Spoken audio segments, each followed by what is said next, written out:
Literally just under full-scale attack by his administration, and it gets worse every single day. Donald Trump started his political career by driving a wedge between the American people and the media, and by attacking truth itself.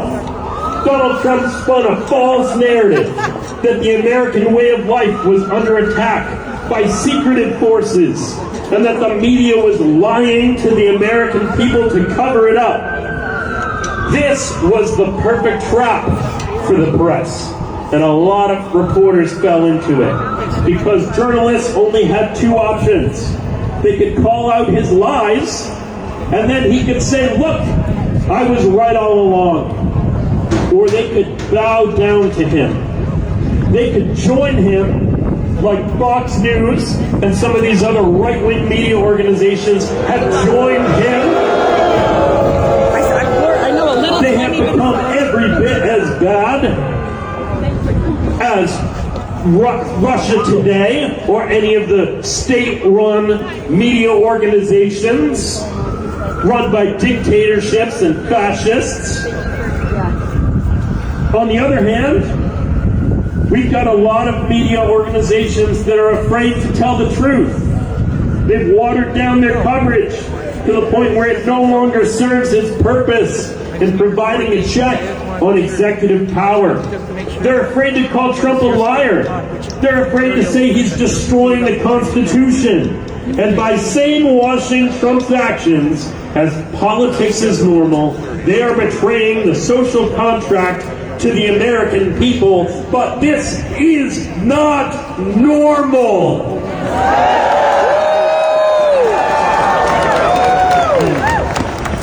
Trump says that journalists are the enemy of the people.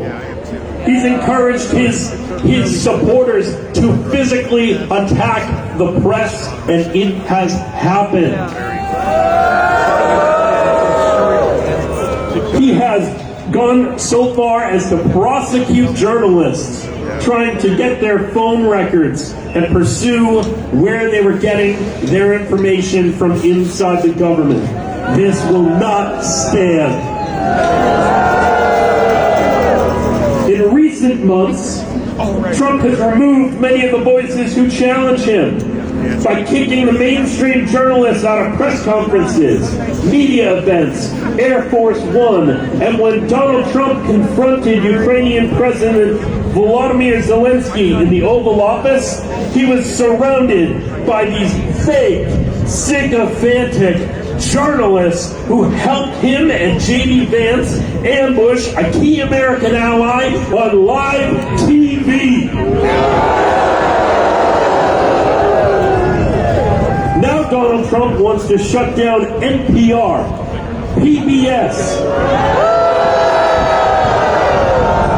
Voice of America, and Radio Free Europe, Radio Liberty. Now, many of you understand how important NPR and PBS are to educating both our adults and our children.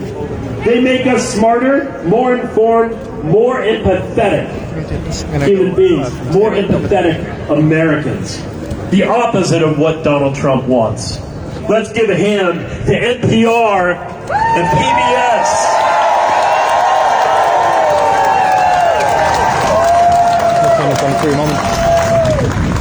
But many of you may be less familiar with Voice of America and Radio Free Europe, Radio Liberty. That's my specialty. VOA and RFERL have similar missions.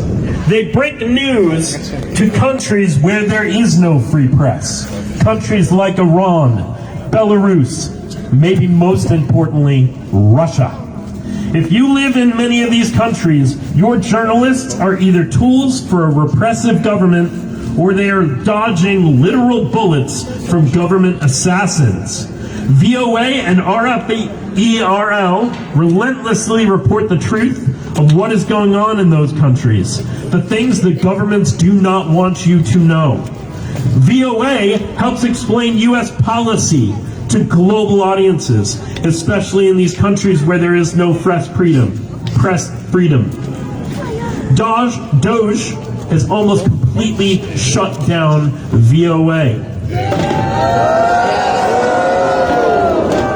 VOA was forced to lay off more than 1,300 journalists, hardworking, some of the best Americans I've ever known, not because of a law that Congress passed, but because a decision made by Doge.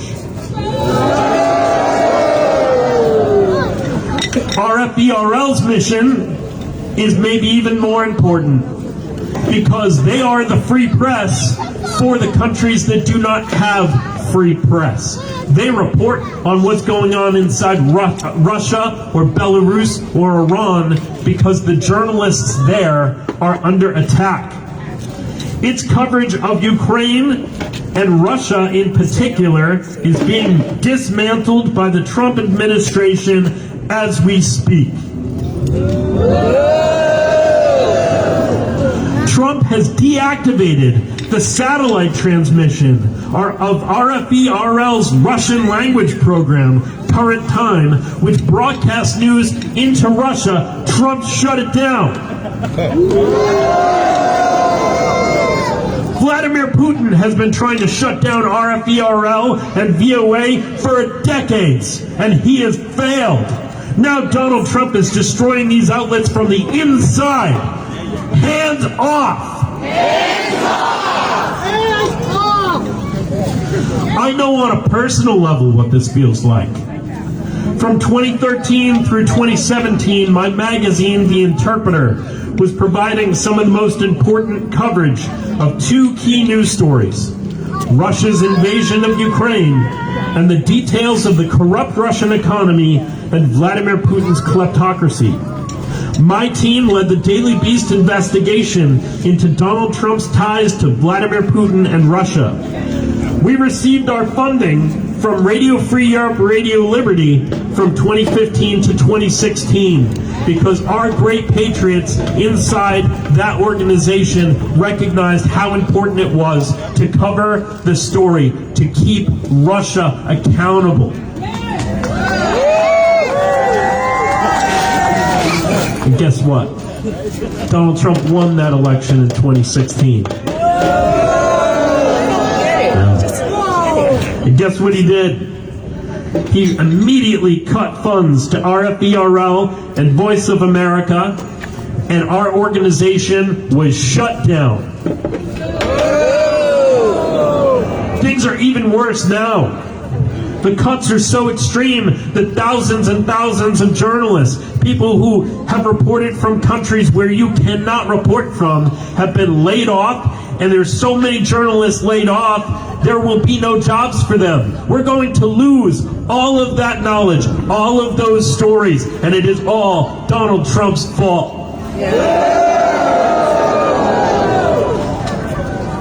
I'll tell you what. The press isn't just news outlets. Bloggers, citizen journalists, and protesters can be some of the most important parts of the free press in a society where we have cell phones, and video, and blogs that you can reach in your pocket anywhere in the world. And those people are who Donald Trump is attacking now.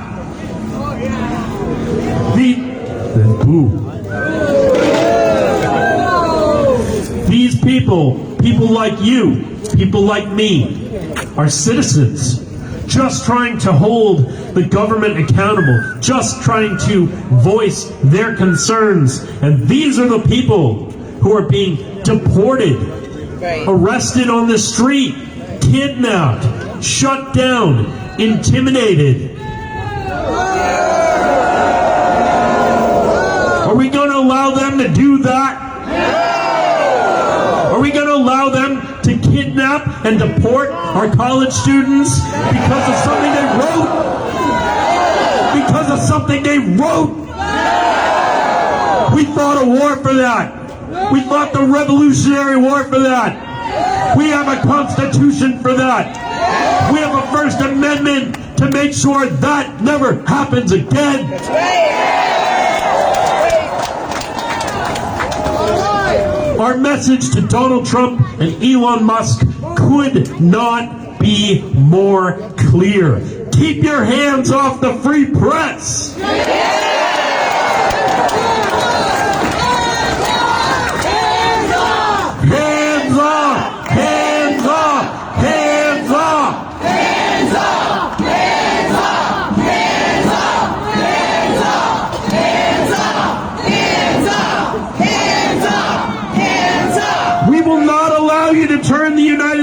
of America into Vladimir Putin's Russia. We will not allow you to destroy the Constitution. We will not allow it.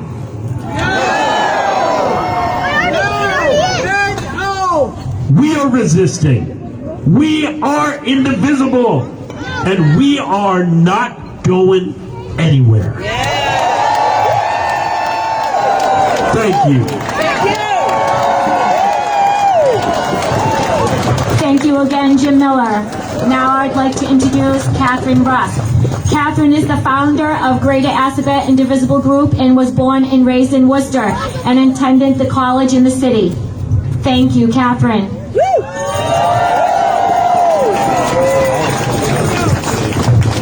Hello, Worcester! We are thrilled you are here today.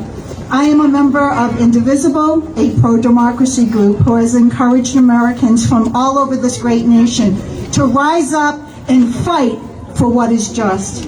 First of all, Donald Trump election was never about immigrants, DEI, anti-Semitism, egg prices, trans people, and ending fraud and waste. America was conned by a master con man who promised lower prices but is dramatically increasing our costs because of the senseless tariffs he has implemented.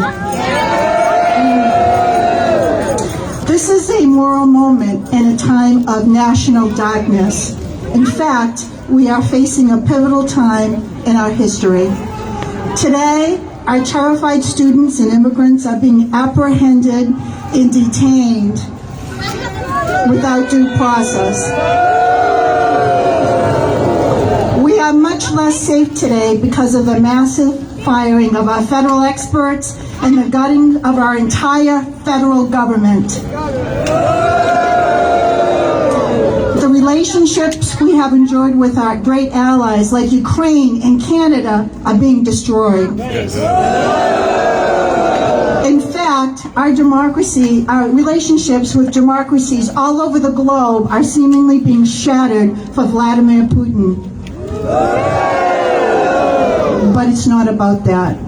It has always been about the cruelty which is implemented to intimidate us, so that the wealthiest among us can take nearly everything and the rest of us get nothing. Fewer rights, no safety nets, and less protection from the institutions that keep us safe, smart, and healthy. Today, at this hands-off rally, we will hear from experts like Jim Miller about what the dismantling of all this means to each of us, and we say, hands off! Hands off! Hands off! Hands off! Hands off! Hands off! Hands off our planet, universities, scientists, hospitals, national parks, and economy. Hands off our Meals on Wheels, Social Security, Medicaid, Head Start, public radio, and public television.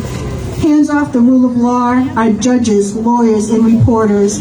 Hands off our museums, libraries, and our right to assemble for peaceful protest. Hands off who we are and our right to marry who we love.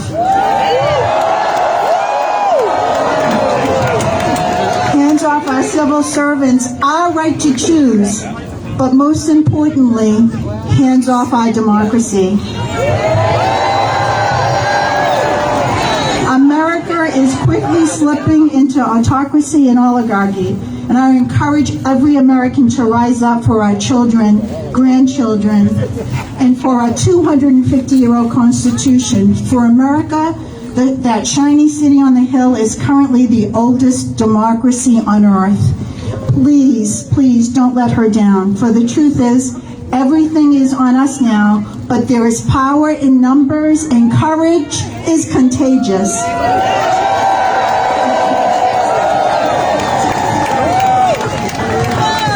Please consider joining our group, Greater Assabet Indivisible Network, or GAIN in Northborough.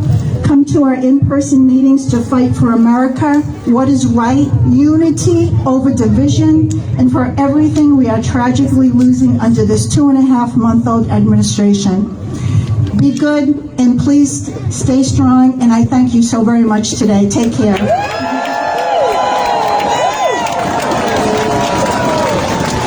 Thank you, Catherine Rusk.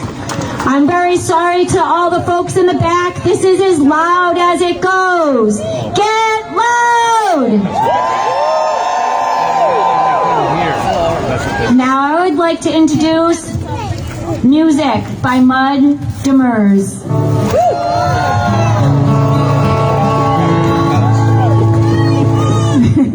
Thank you so much. Thank you for being here, everybody. I am part of a band called Chuck and Mud. Please go out and support your local live music. Thank you. Help sing along.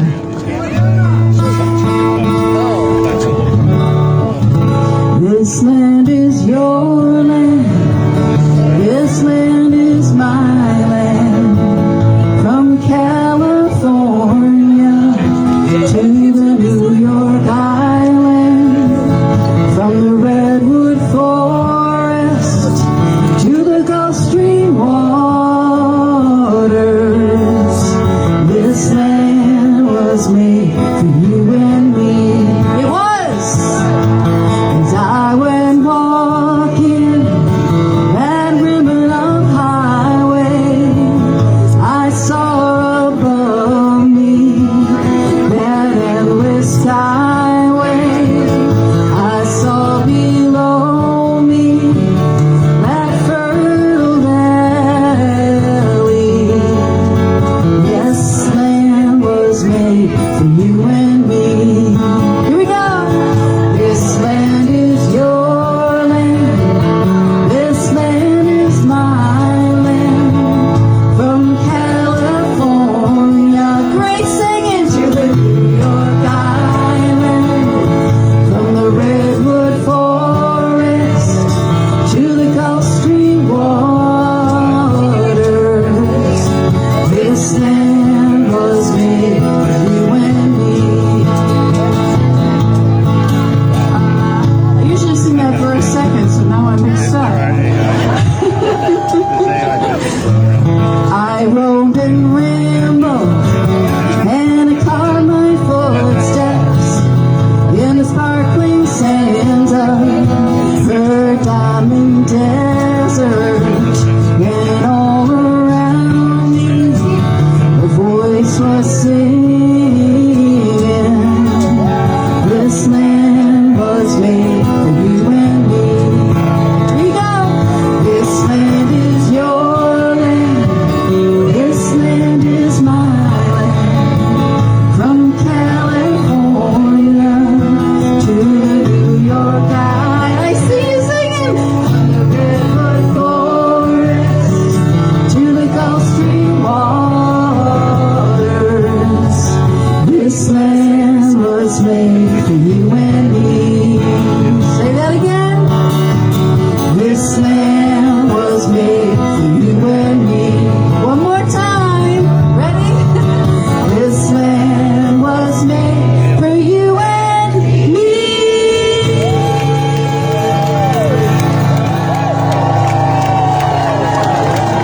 Woo-hoo! Great singing, everybody. Okay. This is one that some of you older folks might know, and we'll have to teach it to the younger folks.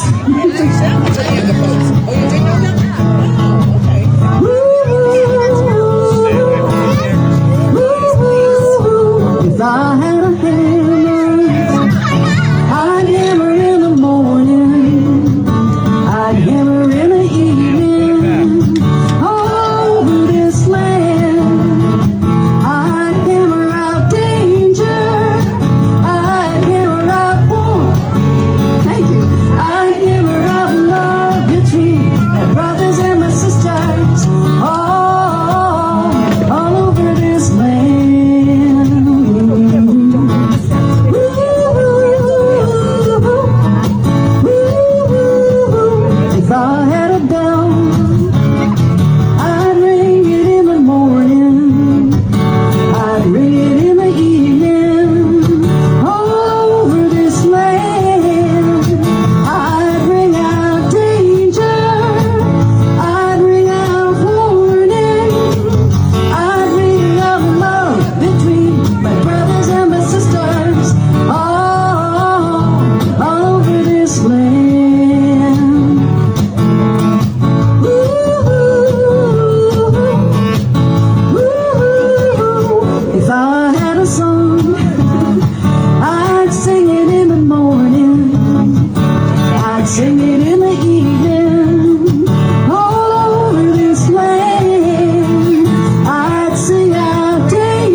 my brothers and my sisters, all over this land.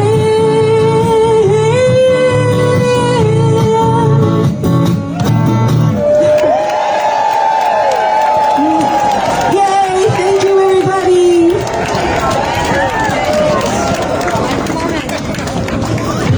Thank you, Mud. So I'd like also to say, hands off ADA and disability. I would also like to introduce the Catholic workers to do a theatrical troupe skit.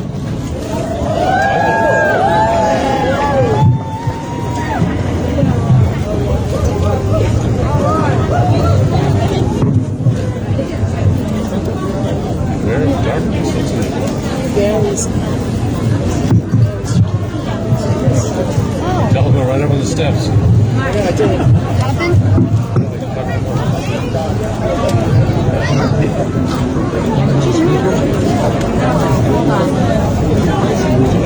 want to play one too? No, it's right here. Yeah, he's over here. just Never that for a minute. Trying to keep it. Why? Corey. I don't see him yell. I want to.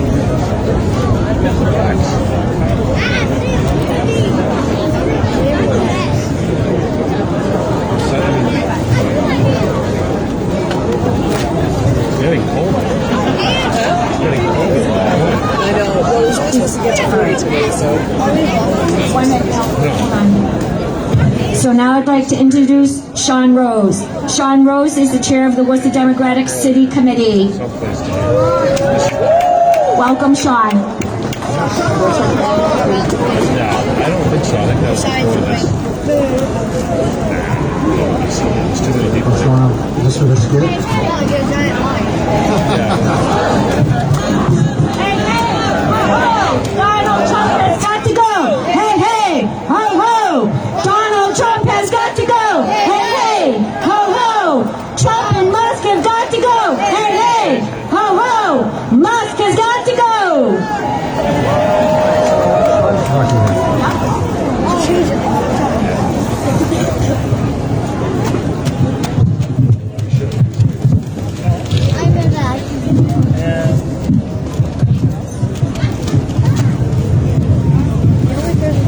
Okay.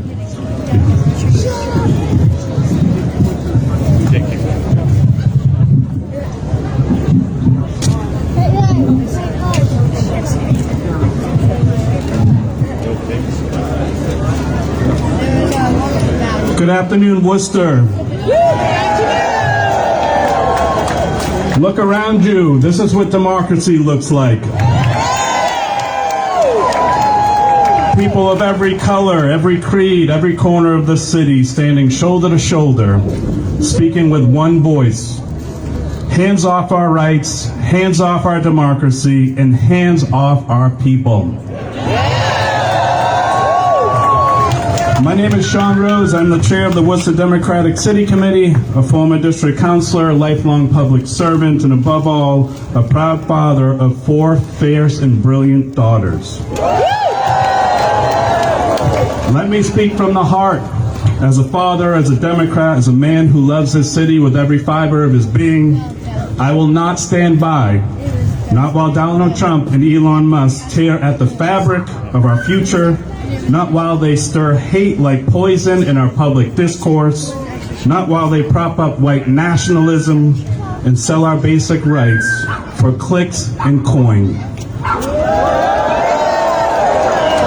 Let's be clear, Donald Trump is always running from truth, running from justice, and running from the people he betrayed. And Elon Musk, he's not leading us forward, he's fueling the fire of division, of disinformation, of ideologies that crush the vulnerable while lifting the powerful higher. Don't think this ends at Twitter or at Truth Social or at Mar-a-Lago. They are coming. They're coming for our rights, our classrooms, our air and water, our unions, our health care, our votes, and our children's dreams. This is not politics as usual. This is a battle for the soul of our nation. And here in Worcester, we were born to rise. We're built on grit and grace, on hard work and heart. But we cannot rise divided. There is no progressive or moderate side today. There's only team democracy versus team chaos. And we know where we stand. Let's not get lost in the weeds of what comes next. Let's continue to lock arms. Let's continue to draw lines, because while we're debating, they're dismantling. While we hesitate, they hijack. And this fight, it's not just about parties, it's about people. The immigrant family trying to navigate this new world. The trans kid whispering their truth in the hallways that echo with fear. The disabled neighbor left behind by a system with no soul. The mother juggling jobs while still praying for childcare she can afford. And yes, it's about my 4 daughters who deserve a nation that hears their voices,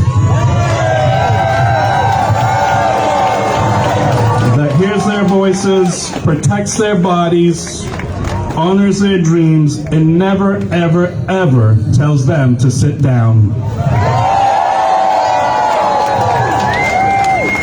I will not look them in the eye and say I stayed silent, and I know you won't either. So here's our charge, Worcester and friends of Worcester. We unite, we organize, we mobilize, we knock doors, we lift voices. We tell the truth when the lies are loud. We show up not just in election years, but every damn day. We show up every day until those in power remember that they work for us. Let Trump rant, let Musk tweet. We'll be too busy building, too busy loving, too busy rising, because they have money, but we have something deeper.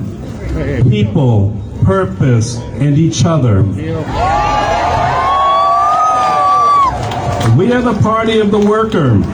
We are the party of justice.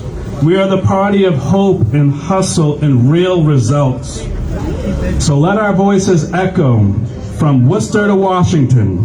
Hands off our rights, hands off our democracy, and hands off our damn people.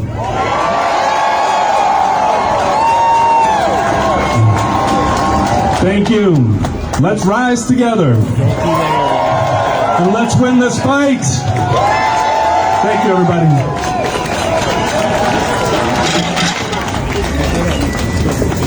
You can hold it, but you can't throw it. Thank you, Sean Rose. Now I'd like to introduce Itel Hajiar, District 5 from City Council.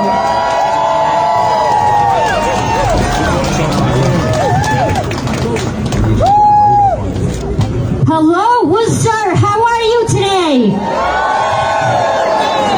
Are we ready to fight or not? I am with you. My name is Itel Hajiar. I am the District 5 City Councilor. I am a proud former refugee. I am a proud immigrant. And I am a proud City Councilor. I have a few words that I hope will incentivize and motivate us to do the work that needs to get done beyond gathering today. And that means putting your word where your mouth is. That means aligning our values with all our actions, not just in speeches, but on the ground with our communities. So let me tell you, now more than ever, people from all walks of life are moved by the urgent need to act on our shared values: compassion, justice, and solidarity. Values that bridge our faiths and traditions, values upon which our children will continue to build just communities. Now I know that I am not alone in feeling disoriented, and at times even scared. It's easy to feel overwhelmed while day by day we're faced with a relentless stream of frightening policies and executive orders by the current fascist administration. And I know, trust me, I know, because I feel this every day, infusing our organizing with hope and summoning the courage to act can feel really challenging right now. But as I look around me, I draw inspiration from all of you, from those of you in the front lines who are standing up for our values, quietly behind the scenes, and boldly from the forefront, and you know who you are. And I just want to say, keep doing that.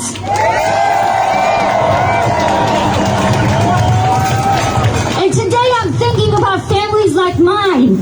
The story that is similar to many families in our Worcester city, in our Worcester community who have escaped political, social, economic violence. Families I proudly serve in our homeless shelters, those seeking refuge in our communities and our places of worship. And I think about the fear and the terror that they feel right now. And our dreams and our hopes about raising our families in safe, inclusive communities are no different than the hopes and dreams of families and people crossing the border in search of safety. They're not. And I know, because I feel it deep in my heart that things sometimes may feel chaotic and bleak. But there are many of us who are bound together in the spirit of justice, in the urgency to protect other families as if they were our own, as if they were our own blood. I feel we have an obligation to defend our communities from the waves of anti-Muslim bigotry. And we must show up with courage to protect undocumented immigrants, our undocumented brothers and sisters. But let's not stop there, because we know this fight didn't start today. The seeds have been planted for decades. So I want to say that I am committed, and I want us to be committed to continue to fight to dismantle anti-black racism, misogyny, ableism, Islamophobia, anti-Semitism, and all forms of bigotry. Let me tell you this, that we must have the courage to keep calling for an end to the ethnic cleansing in Gaza and the occupation of Palestine. And it's a necessity, it's an obligation that we call for and speak out for the release of Mahmoud Khalil, a U.S. permanent resident. And Tufts University around Mesa Al-Sturk, who was targeted, abducted, and kidnapped by the Trump administration for exercising their constitutional right to protest and free speech. Let me tell you this. This is not just a punishment for those who are speaking out against oppression and genocide. It is another step towards targeting other leaders, other fighters, other movement leaders in our communities who are organizing to defend our people. And so if you need to think about where courage lies, think about the stuff that's happening in Worcester. The multi-ceasefire coalition, the folks who came out in support of our transgender siblings. I draw inspiration from them too.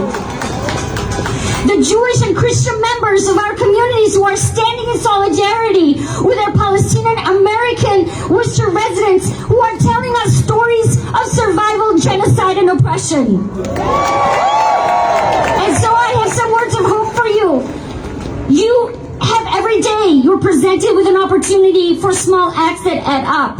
So support your civil rights organizations, your movement lawyers in the front lines of defending our immigrant brothers and sisters, our community organizers rallying around our unhoused families, those fighting for better wages, elected officials protecting the right to shelter, and standing up to those threatening and inciting fear in our communities. They seek to divide us, but they will not.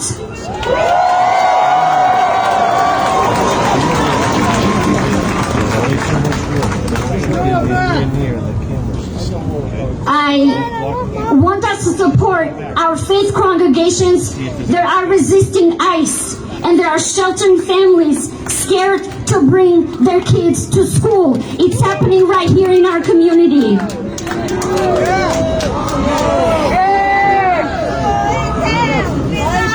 People talk about resistance, and they call us too divisive or too chaotic, but I have a few words for that.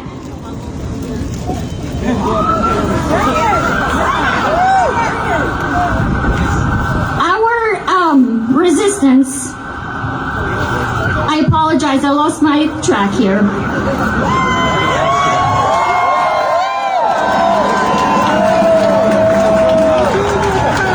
I was going to say that our resistance, despite what those think, is rooted in compassion, in justice, in love, and care for each other. And so what we do now defines all of us. What we do now in the November election in Worcester matters too, because it determines what happens to our communities. And maybe our speaking out might test our challenges, relationships, and connections. But if there is a time to cement our values and stand up for each other at a time when others are trying to push and divide us, it is now. And I have a word for those in elected office, or those who seek elected office. Those of us who are in elected office or aspire to be in elected office must continue to be louder and bolder and take the lead with our stances and our actions. Because besides my children and my family, my greatest responsibility, our greatest responsibility, is the defense of our communities. And so I pledge to always be here, in speeches, in action, in the front lines, and behind those of you who are organizing invisibly, who are not seeking fanfare. I pledge to be here unsilenced by intimidation, threats, and efforts to scare us into submission. Because my actions today and our actions today will show our children where we stood and who we stood by.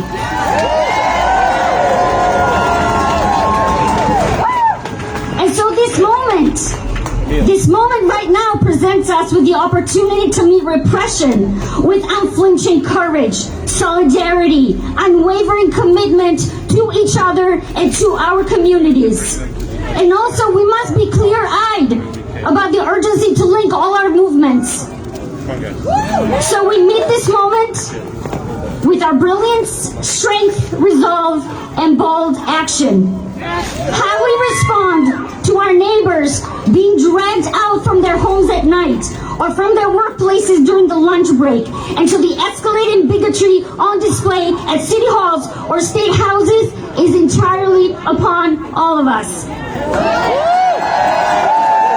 have faith in the story we are currently writing, and one that we will share with our children, and with the hope that they too will commit to building communities where everyone is safe and included, where everyone belongs and realizes the hopes and dreams that led my parents and I here. I have faith and I have hope. I have faith and I have hope. I have faith and I have hope.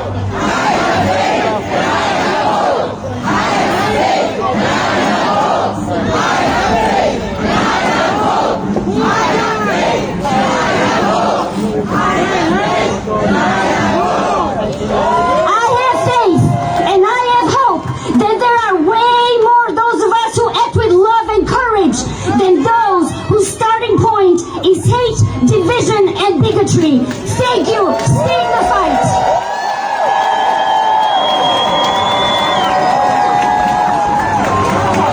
Thank you, Ito.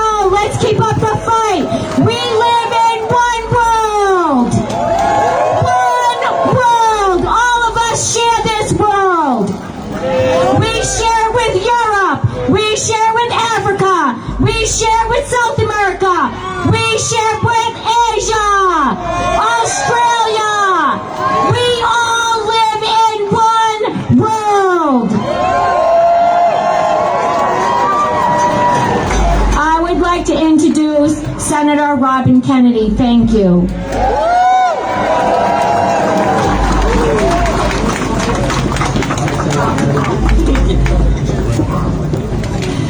Thank you, Misty. Thank you, Indivisible Worcester. Thank you, Worcester, for showing up today. And thank you to everyone who drove from around the state for showing up.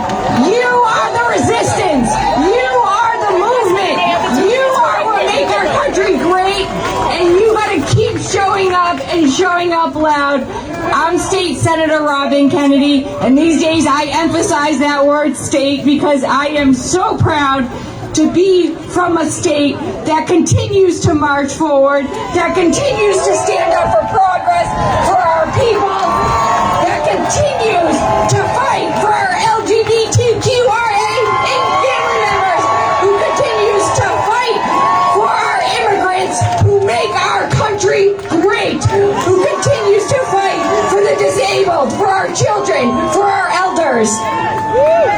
And let me be crystal clear, Massachusetts is not backing down. We are going to continue to show up, continue to fight the fight.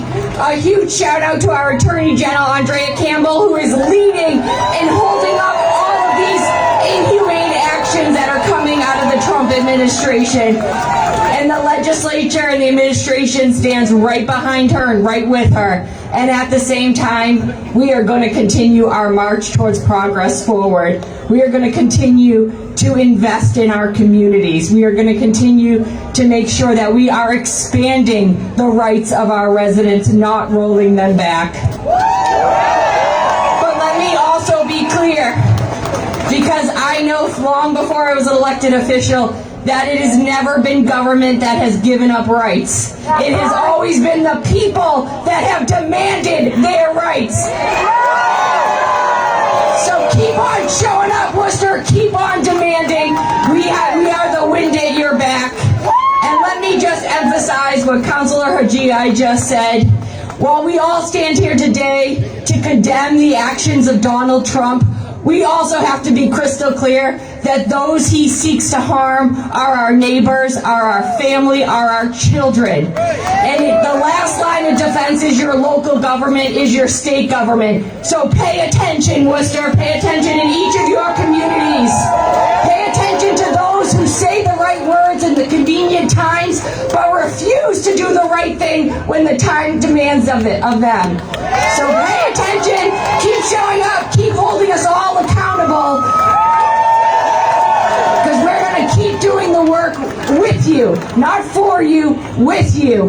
So thank you all so much. I'm so proud to see so many of our beautiful community members here and look forward to the work ahead, because the fight goes on and we're here to fight. Thank you.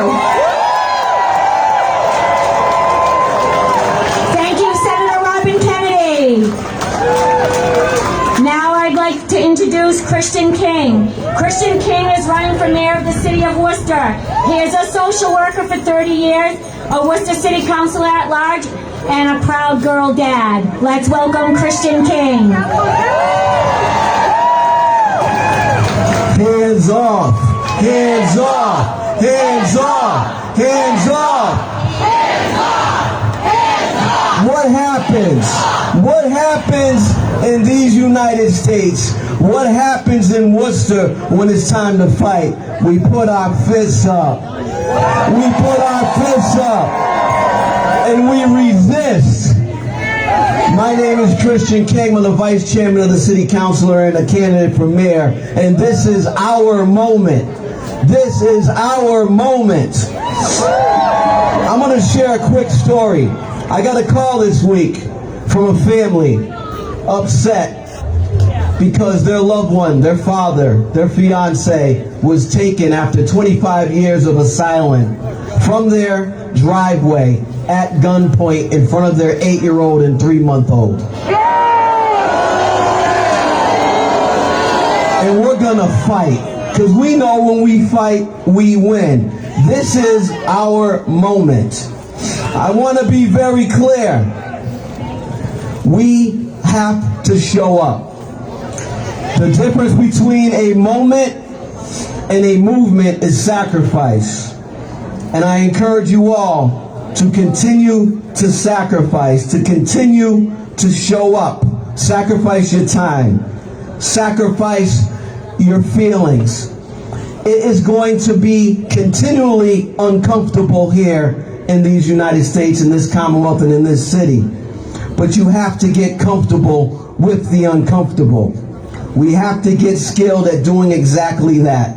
And I want to say thank you to Worcester Indivisible. I want to say thank you for putting this together. I cannot be contained. It cannot. It will not. It cannot. It will not. We are being called to places we never thought we'd be. And we're meeting that moment with faith. We're building that moment despite inconvenience. The bell is rung. The bell is rung in Washington, D.C. We are under attack by executive order. Our very beings, our democracy, our family values, and yes, our very lives. And we will show up. Will you answer the bell? Will you answer the bell? It can be exhausting.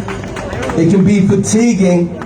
But guard against that numbness, because we're just getting started.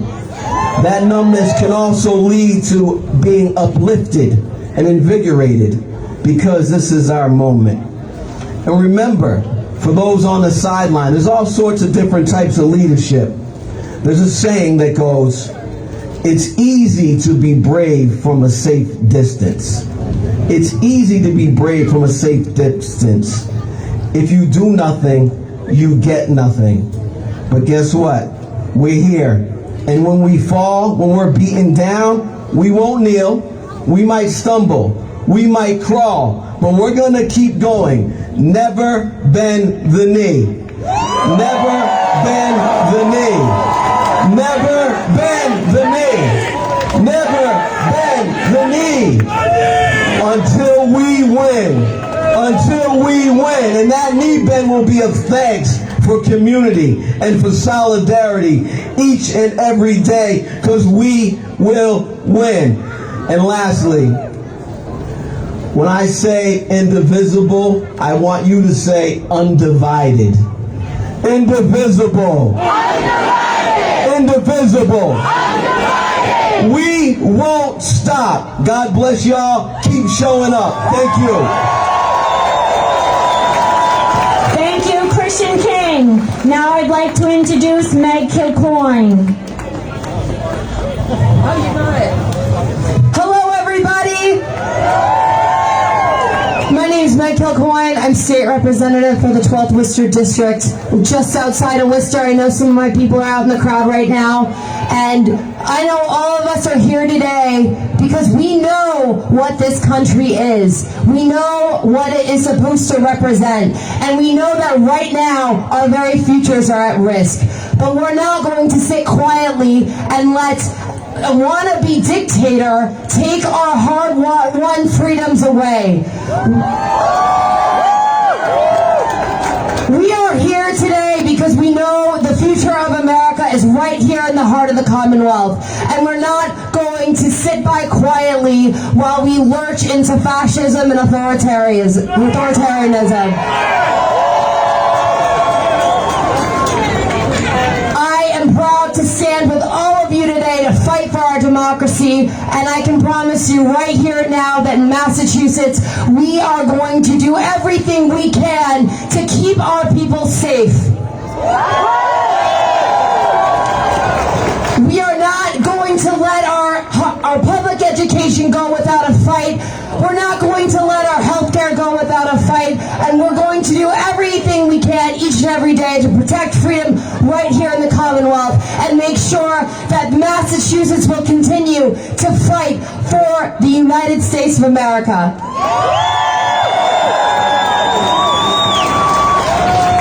Thank you all very much, and I'm so proud to be with you here today, and God bless each and every one of us and this country.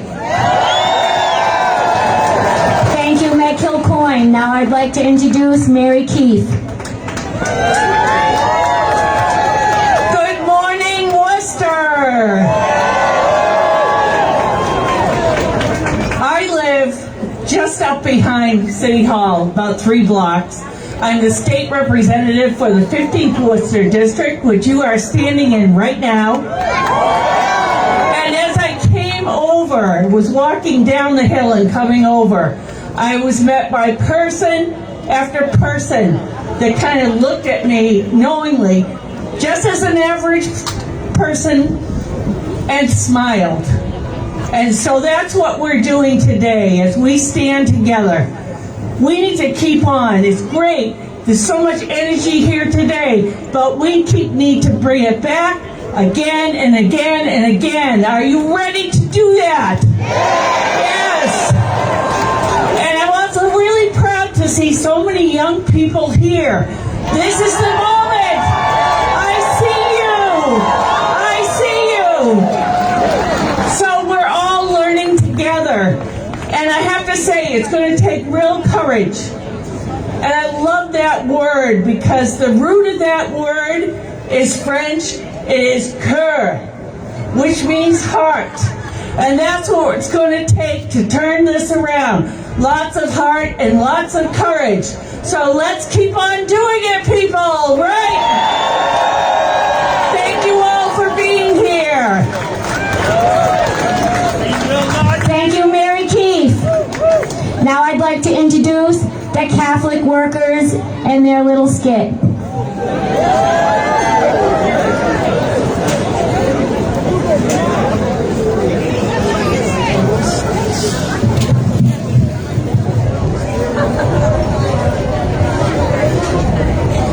Are you going to post that onto YouTube? This one's streaming, but yes, that one will be.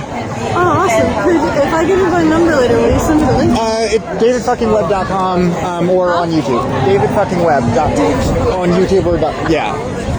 I'm trying to figure out where they're going to be, but yes.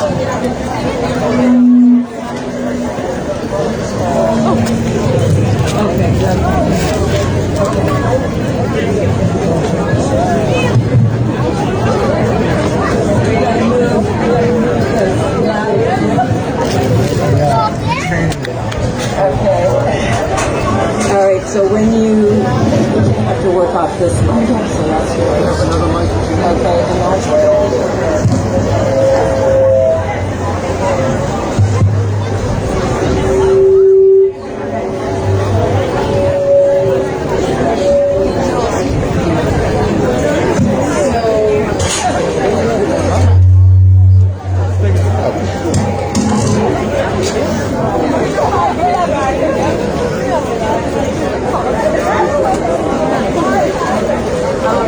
work with this guy.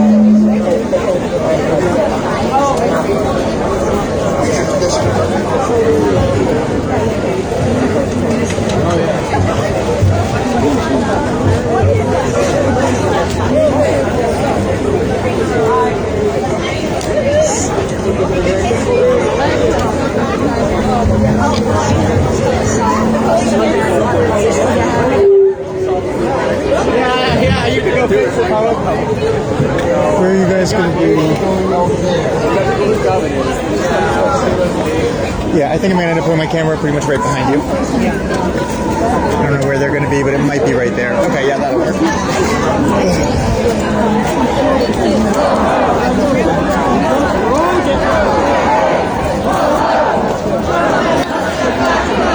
Hey, ho, ho! Trump and Musk have got to go! Hey, ho, ho! Trump and Musk have got to go! Hey, ho, ho! Trump and Musk have got to go! Hey, ho, ho! Trump and Musk have got to go! Hey, ho, ho!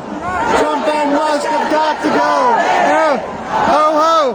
Trump and Musk have got to go! Hey, ho, ho! Hello, everybody.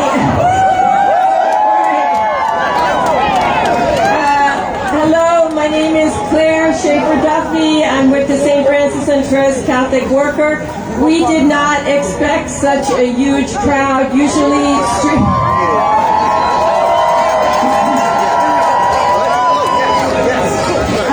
street theater is not typically for concert level audience, and that's what we have out here. So it's a good problem, and we really appreciate your patience.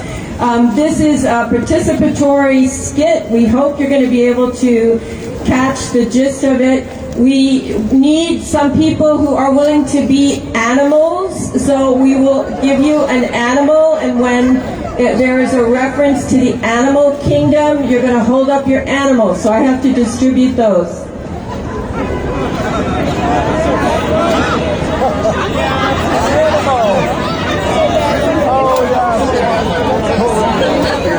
All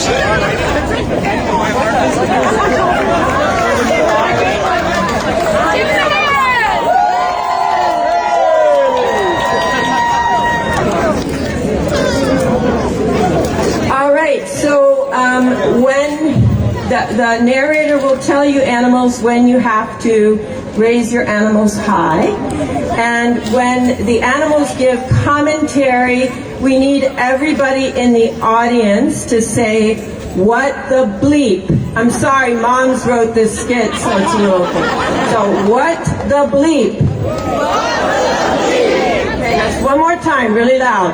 What the bleep? Okay, great.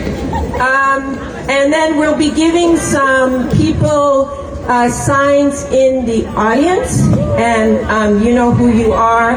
I haven't recruited everybody, so I may grab somebody from the audience. This is a hands-off rally. This is a skit that calls on America to be hands-on in reclaiming and repairing our country.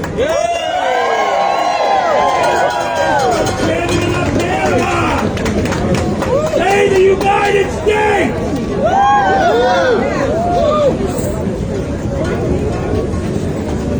Once upon a time, there was a country known to its indigenous peoples as Turtle Island, and to its present-day inhabitants as the United States of America.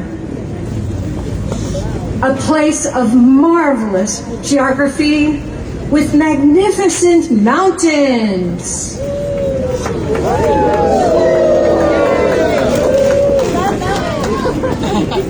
And waterways. Diverse and varied people.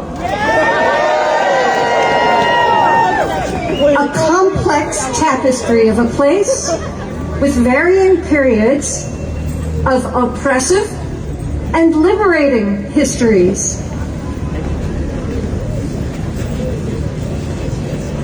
In this country lived a burger-eating carnival barker, a snake oil man. You know the type. The kind of guy who'd try to sell you his own mother if he thought it would make a profit.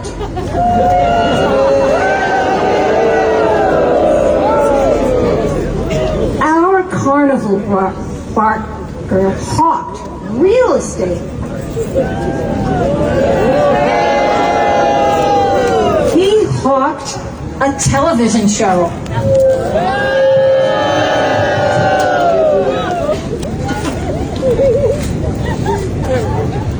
Here's the television show.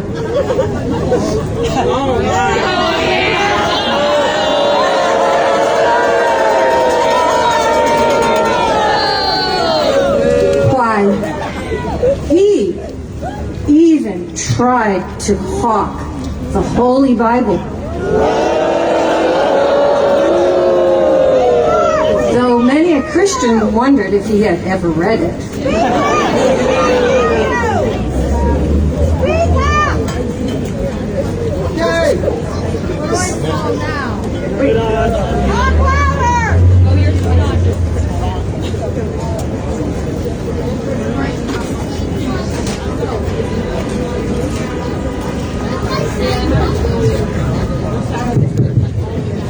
What do I sell now? What do I sell now? I know. I'll sell me for president. It'll be the greatest show on earth you ever saw. The most beautiful, the best show on earth. You'll love it. You love me. I know you love me, you beautiful people. He held rallies across these United States, and told crowds gathered that he would remember the common man, not so much women or children, and make America great. He would deport all illegals, rapists, and bad eggs and make America great. The greatest you've ever seen. It'll be huge. He would drain the swamp, stop wars with a phone call, and make America great. Come on, people. Who's with me, you beautiful people? He would lower the price of eggs and make America great. Come on, people. Oh, you love it. You love it. Our carnival barker was twice elected. With that second win, he concluded God had ordained him to serve the American people. God had ordained him to rule the American people. Or at least exploit them. For when our snake oil salesman looked out across Turtle Island, he saw a prospect and profit.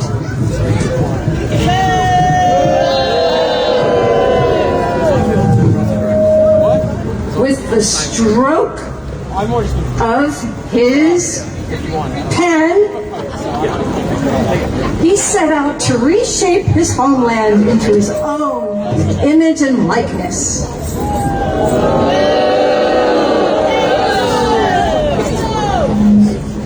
DEI, diversity, equity, and inclusion. Forget about it, off with his head. Free speech.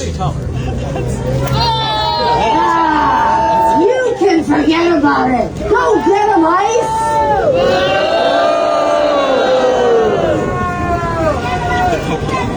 Separation of powers. Okay, keep going. Keep going. Respect for the Bill of Rights. What's that? Take it away. Protection of the environment. It's all about the Benjamins, baby. Protection of the common good. Now it's really about the money. It's all about the Benjamins.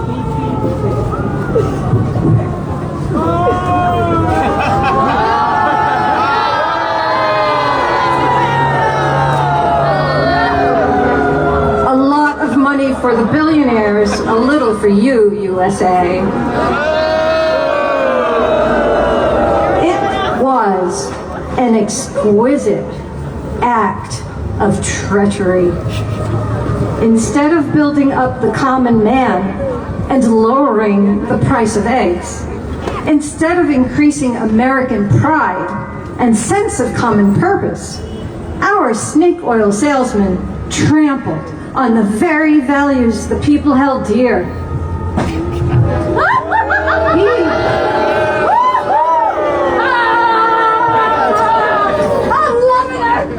He did not drain the swamp, he clogged it with loyal lackeys and odd and ominous souls like the muskrat who sliced, diced, hacked, and whacked programs that serve the American people. Okay, kids, it's time for the animals. The creatures of the earth, the animals, and all people.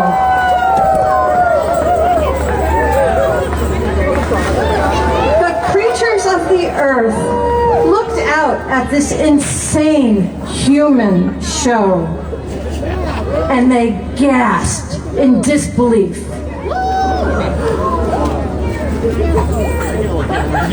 And they said,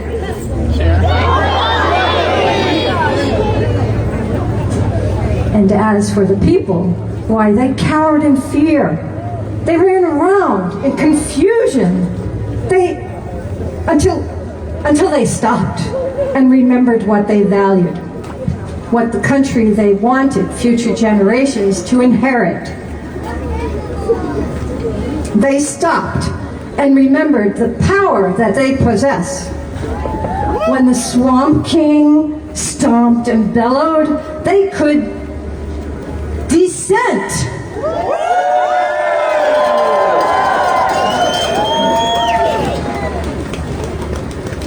When the muskrat tore up programs that served ordinary people, they could boycott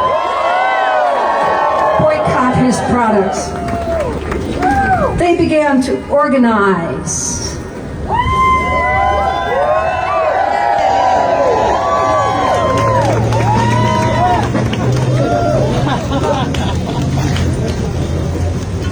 They began to collaborate.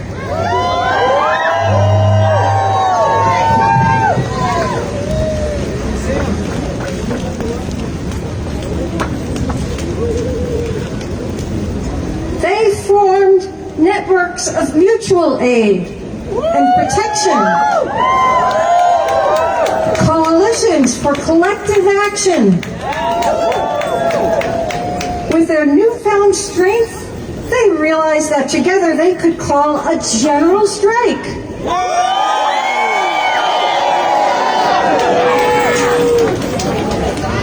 Why, hell, they could shut down the country and oust the Swamp King.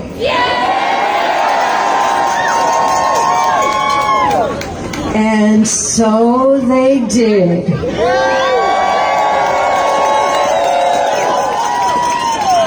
And where did the people send their Swamp King?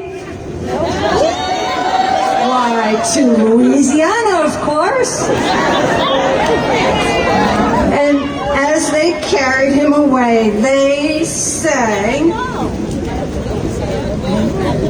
"Oh dear Johnny, we sure won't cry for you, for you're off to Louisiana to be king of the old bayou."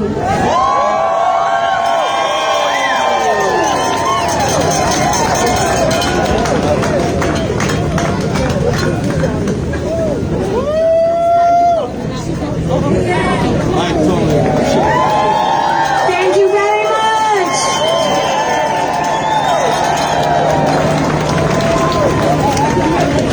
Oh, no, I don't think so. I think they're clear as the animals. I would love to give you the animals, but I can't. They don't belong to me. So now I would like to introduce Congressman McGovern. We are so proud and honored to introduce James McGovern, Congressman of the 2nd District of Massachusetts.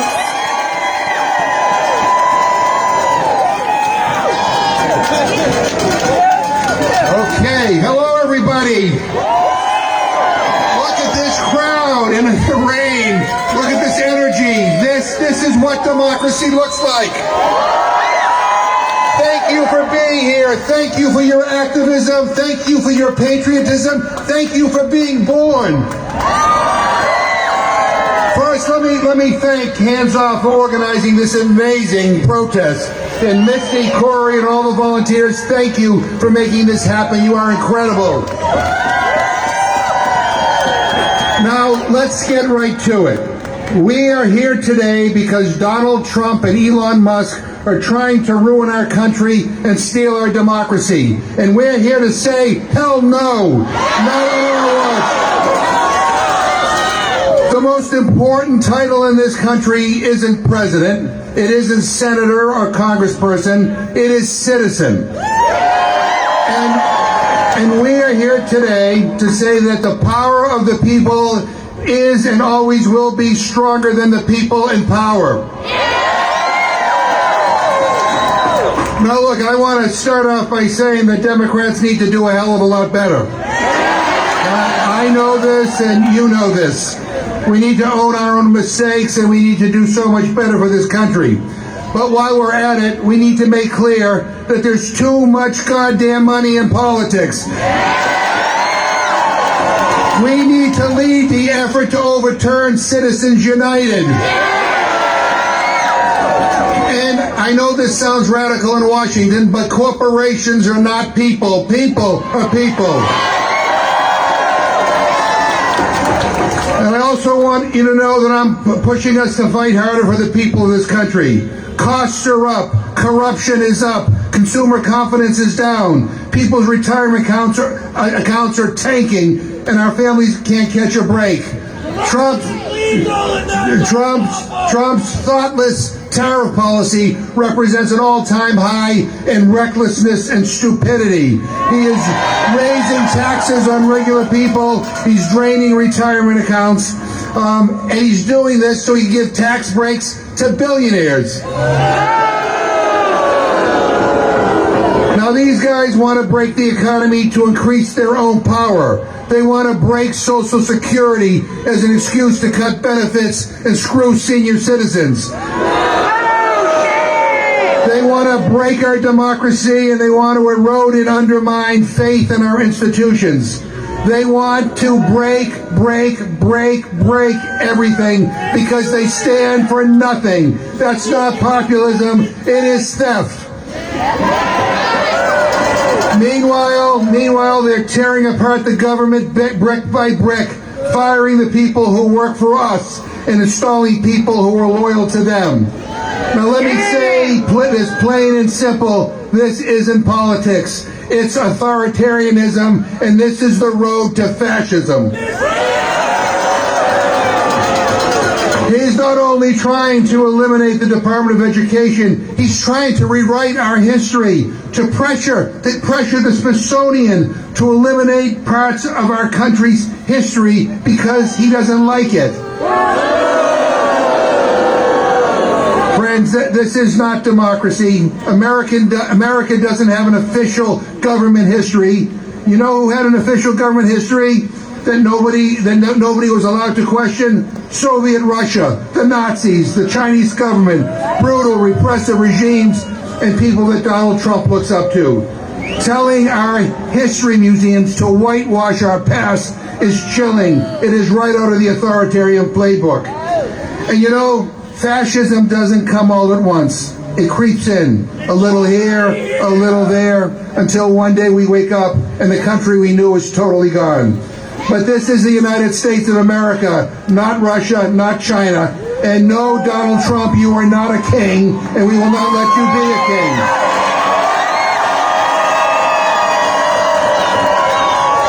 We are going to tell the truth, and we're going to stand up to the lies. We're going to protect our immigrant friends and neighbors, and we will not stand by and be silent while you kidnap and disappear students because you don't like what they say or write. We will not stand by while you employ Gestapo-like tactics in the United States of America. We believe in academic freedom. And we will continue to defend free speech on college campuses and everywhere. But can I just say to the boards of trustees at our colleges and universities and to our presidents of our colleges and universities, stand with us. Don't cave. Don't be collaborators. We're all here today because we believe in this country. We still believe in government for the people, and we're going to fight for it. So let me ask you something. Are we going to stand by while a couple of out-of-touch, weirdo, billionaire bullies hijack our democracy? Are we going to roll over while they jack up prices and try to kick people off of Social Security and Medicaid? Are we going to let them attack immigrants, illegally deport people, kidnapping people off the street like this is some dystopian dictatorship? You bet your ass we won't. We're going to fight because we know this is not normal. We know this is bullshit. And all I can say is this, if Trump wants a fight, he's got one right here, right now. We'll give him a goddamn fight. And look what's happened in Wisconsin. Elon tried to buy a Supreme Court seat, and the people there told him to shove it.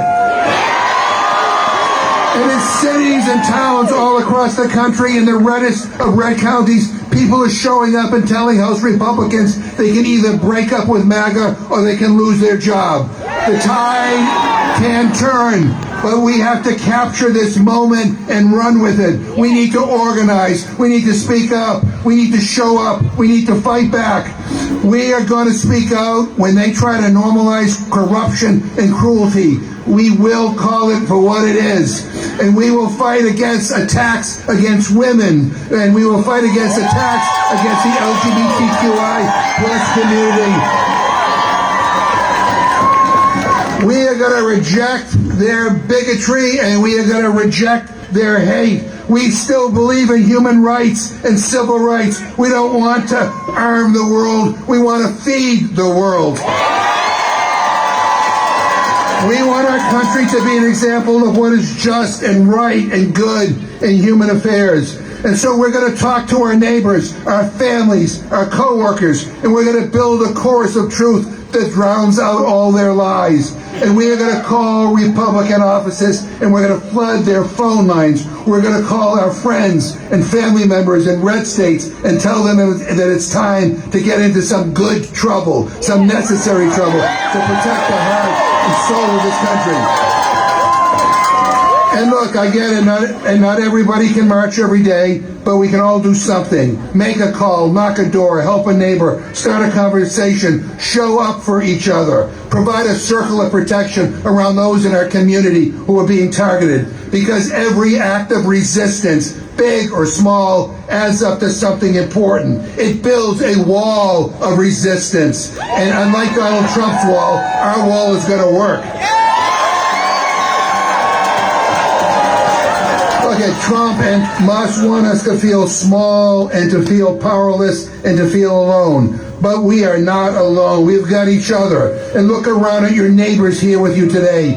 We have each other's backs, and we are not going to let them take that from us. This is our moment. This is our fight. This is our country. And we need to be prepared to fight like hell to save it, to peacefully protest and stand up and use our voices to say enough is enough. Look, we may not be able to change the past, but we can all help shape the future, and that's what we're going to do. So thank you for being here. Thank you for standing up. Thank you for not giving in. Thank you to Hands Off for standing up for democracy. I'm not backing down, and I know you won't either. Let's go fight. Thank you.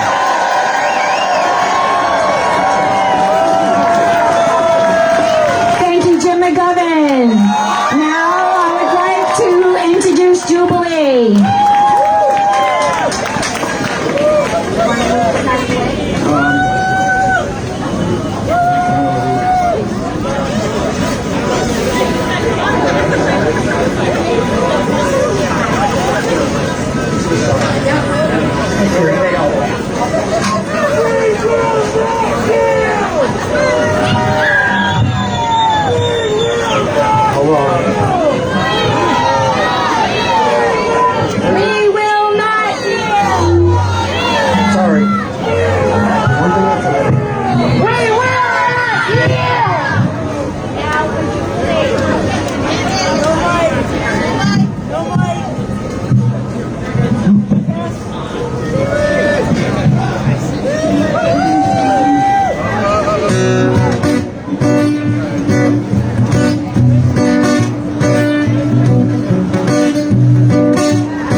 Stand up for your rights.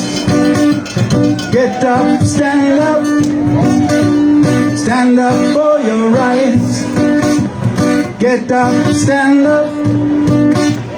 Stand up for your rights. Get up, stand up.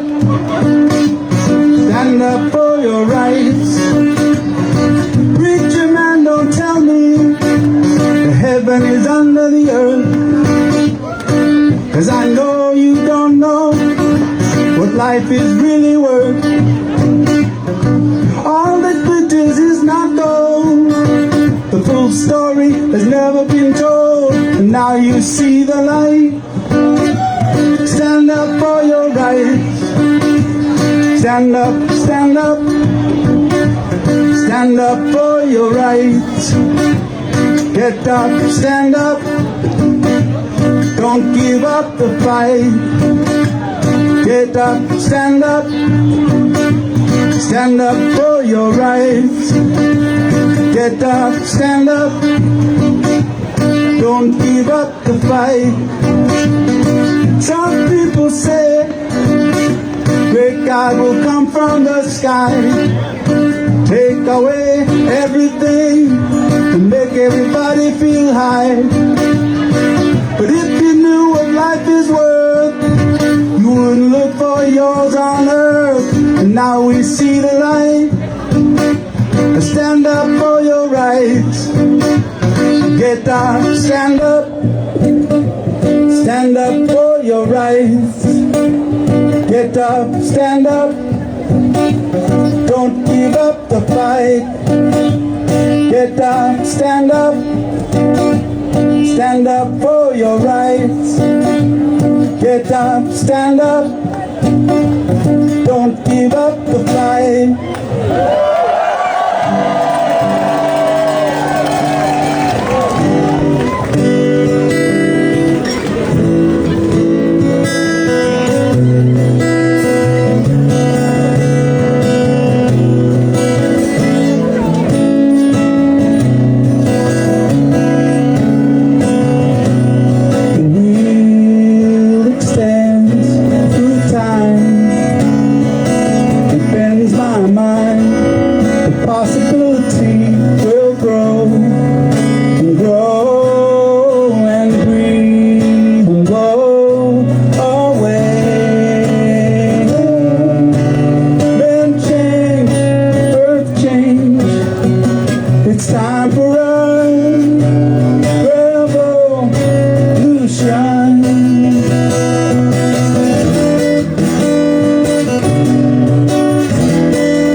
Stop me.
Ashes to ashes,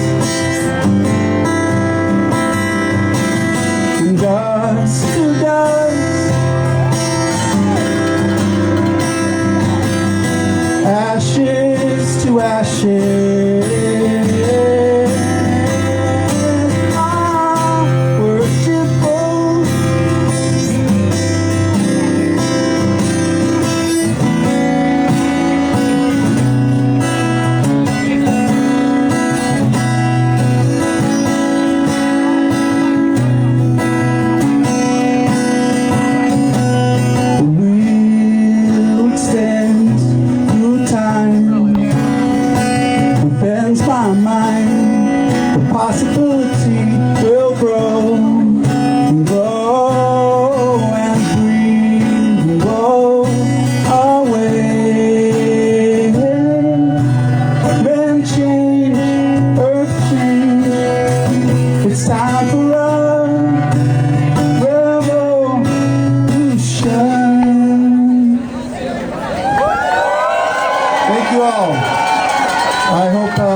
into the dustbin of history that we can all manifest a real government of the people, for the people.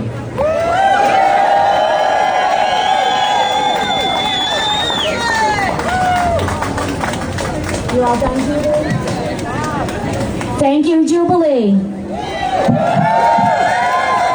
Now I would like to introduce Sean Ryder. Sean Ryder is the professor of biochemistry and molecular biotechnology at the UMass Chan Center. And as you know, they defunded biotechnology at the Chan Center.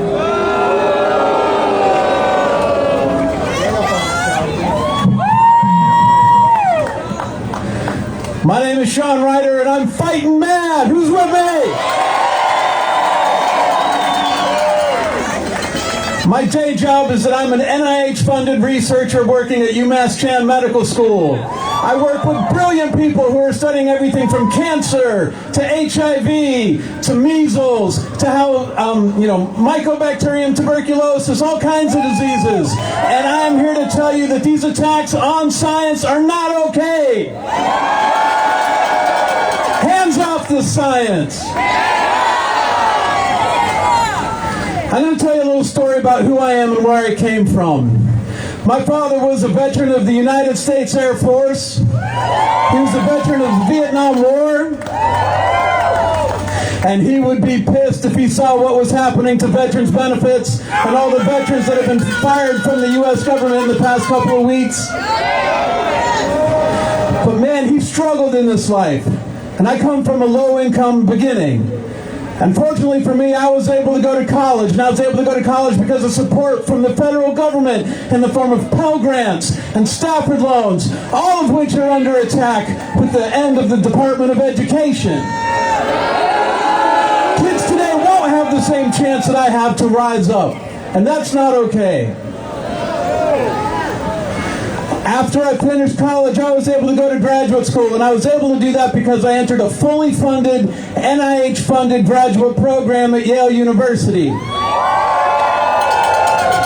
I studied for 5 years and I got my PhD. I worked in a lab that was funded by the NIH and by the NSF, and when I was finished, I worked in another lab all the way across the country, also funded by the NIH. The NIH has supported me every step of my training, and about 20 years ago, I got a job right here, my dream job in Worcester, Massachusetts, at UMass Chan Medical School, where I am now running my own NIH-funded research lab and training kids that were just like me 20 years ago. Now, if that isn't part of the American dream, I don't know what is. It's hard to get an NIH grant. I bust my ass every day trying to make sure that the people in my lab get paid because I'm getting that grant money in. These grants get reviewed once, twice, 3 times before they're awarded. And I'm here to tell you that all of that is under risk. All of that is being taken away. And it is not okay. When the Trump administration began, first they tried to freeze all federal grants to universities. But it was right. Thanks to a lawsuit that was blocked. So they tried to do it a different way. They canceled all review panels. Without any review panels, there can't be any more grants, right? No grants means what? It means no research into cancer. It means clinical trials get ended halfway through. It means that we can't continue to do the life-saving research that we really want to do in order to help all the people that live right here in this community. I get really emotional when I think about the clinical trials that are being impacted. One of my dear friends from graduate school is a breast cancer survivor. She has late-stage breast cancer that's not responsive to normal treatments. She was doing well in a clinical trial down at Yale University, a clinical trial that was ended early because of funding cuts. And that is not okay. The university is hurting people. All over the country, universities are hurting. The researchers are hurting. We can't pay our people. People that I've worked with for 20 plus years at UMass Chan Medical School are being laid off. That happened this last week. It's awful. It's miserable, and I won't stand for it, and neither should you.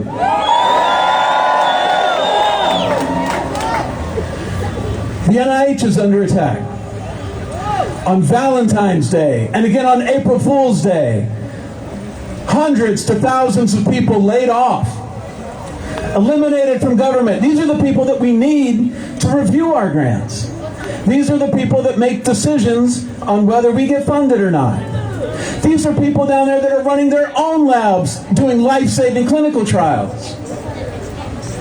They don't get to work anymore. We're talking about scientists. We're talking about people that work in procurement. They can't even buy simple reagents to do their experiments anymore down there. What the hell is going on? Senior leaders that have been working at the NIH for years, have been let go and are being replaced with Trump loyalists and sycophants who want the data to match their policy agendas rather than letting their data drive their policy agendas. And that makes me fighting mad. It gets worse, people. When I work at UMass Chan Medical School, I have the ability to work with international scholars, wonderful, brilliant people from all over this world. People from Europe, people from China, people from Russia, and yes, people from the Middle East. They do amazing experiments. They are wonderful, brilliant people. Now, you may have heard about Rumesa Öztürk, a PhD student who was picked up off the streets by masked ICE officials. She's being held in Louisiana against judges' orders. We have tons of students like Rumesa at our campus today. Who's going to stand for them? I will. Who else?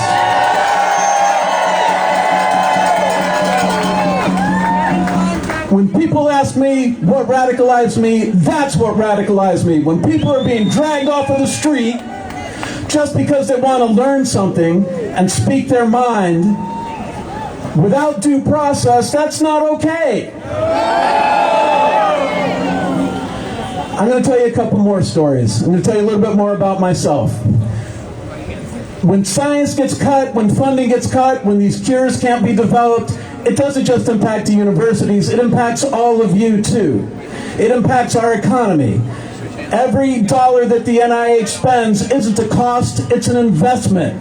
It turns into $2.50 worth of economic stimulus. Without academic research, there is no biotech sector. Without academic research, there is no pharmaceutical industry. Who's going to make the new drugs? You're going to buy them from China, you're going to buy them from Europe, and you're going to pay an extraordinary tariff on them now too. And that's not okay. It's not okay. It's not okay.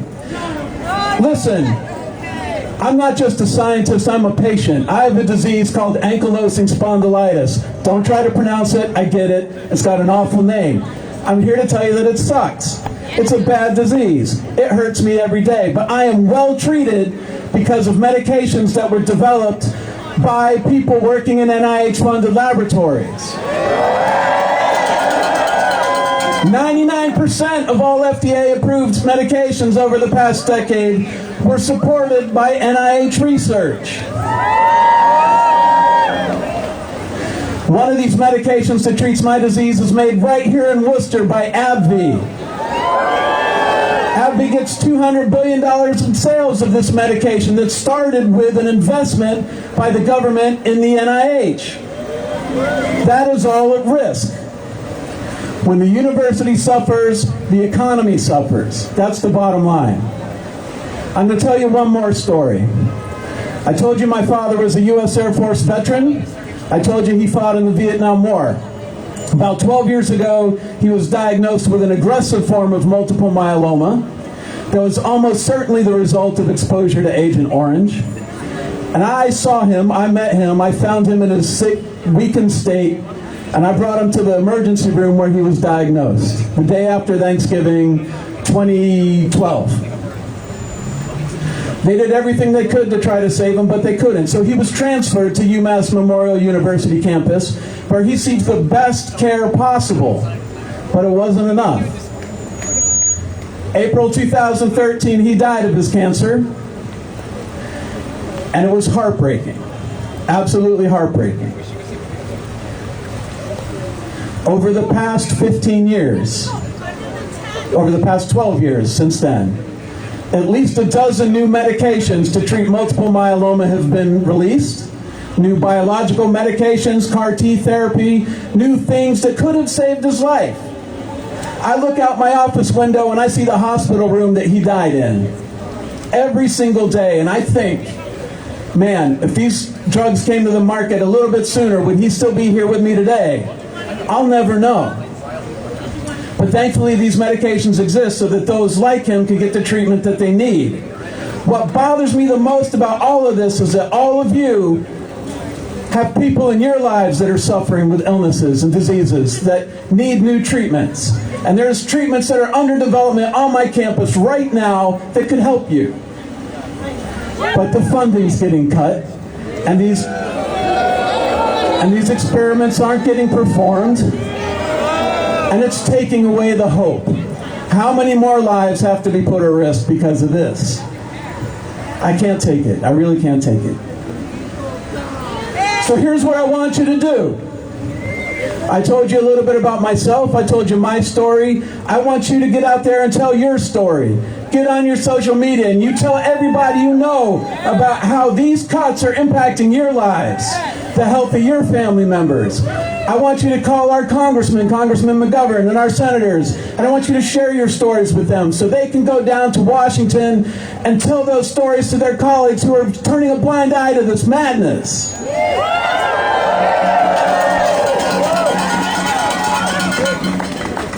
And, you know I'm talking to the elite of the elite out here today because it is pouring buckets rain right in front of me, and you're still here. But I want you to get out into the streets, and I want you to fight with everything that you got for this democracy, for the health and well-being of your friends and family, and for science. Hands off my science.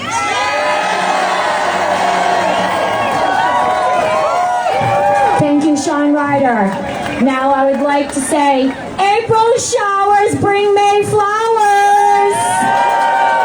Sorry for the rain, but it is spring. And I would like to say, no Walmart. No Amazon. Hands off the DEI.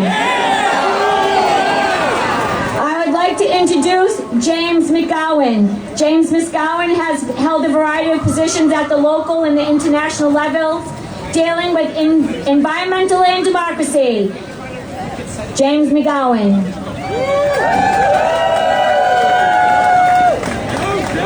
Hello, Worcester. You are so hardcore, you people. I can't believe you're all out there.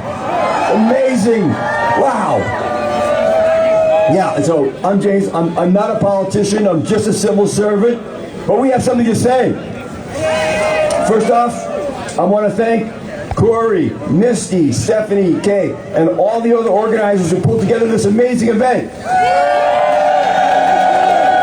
You know, I've been traveling around a lot to these different groups, and everywhere I go, I happen to see that it's women who have stepped into the breach at this historic moment. They're the ones, you know, really doing the organizing. It's just amazing. They're not fooled by the lies. And they've summoned tremendous courage to lead the charge against fascism. I see that all the time. And of course, since they pose a threat to his dictatorship, Trump wants to take away women's right to vote. He has targeted them. He wants to force married women who change their names to present all kinds of ID just so they can step into the voting machine and make their voices heard. To that we say, hands off! He's calling it the SAVE Act. SAVE. Aren't you tired of these twisted word games? These, like Citizens United, which really means Citizens Disunited and Disenfranchised. But you know what? We can play with words too. You know those like anagrams, those jumbles? Well, if you take the name Donald Trump and you mix the letters up, you come up with Lord Damp Nut. Lord Damp Nut, isn't that, it fits him, right? Besides you today. He wants us to think he's a king or the Lord, but we know he's just a criminal who's managed to lie and con his way into office.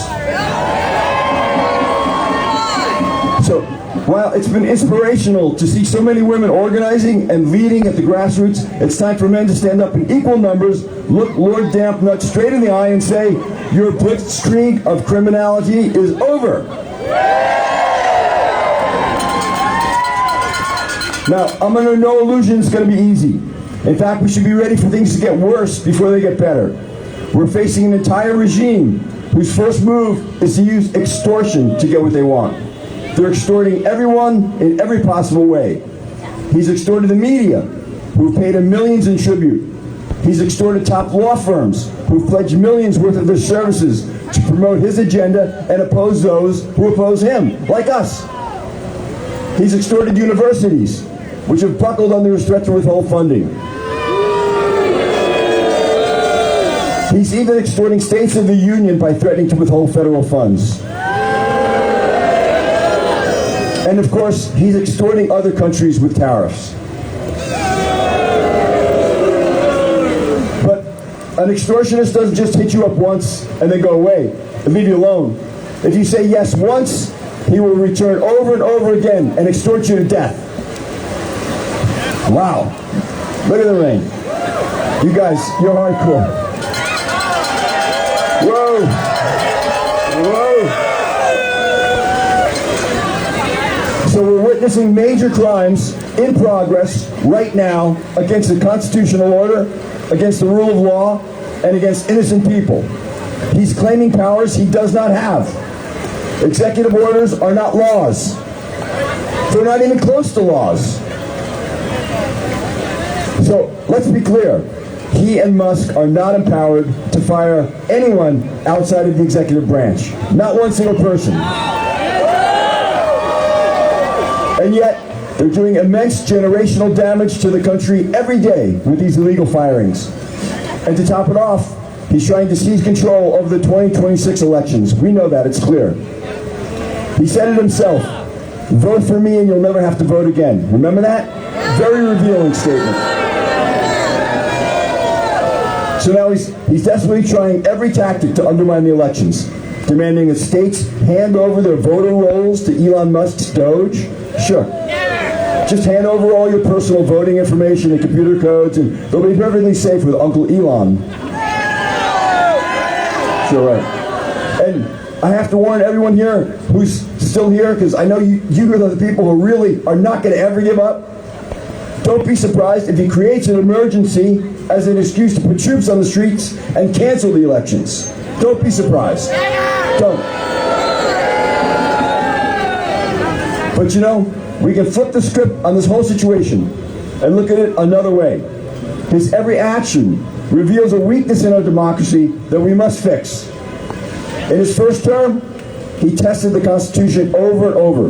Then, because we did not fix the weaknesses he pointed out, he came back, smashed that glass, grabbed the Constitution, and now he's running for the door. And he's daring us to stop him.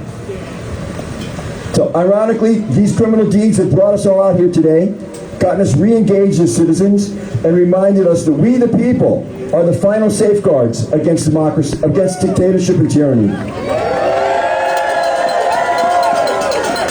Now, one last thing before I go, and I hate to be the messenger of this, but we're experiencing this crisis within an even larger crisis. The constitutional crisis that threatens to take away our freedoms and destroy the nation as we know it is unfolding within the larger ecological crisis that is destroying our life support systems. And these two crises are intertwined. The oil and gas industry has unlimited cash to burn, and they donated an astounding $450 million to Lord Dampnut and his allies during the 2024 campaign season. $450 million. And that figure, it doesn't even include the actual total, which is far higher due to hidden dark money flows. So while California burns, while hurricanes devastate Florida and the Gulf of Mexico coastline,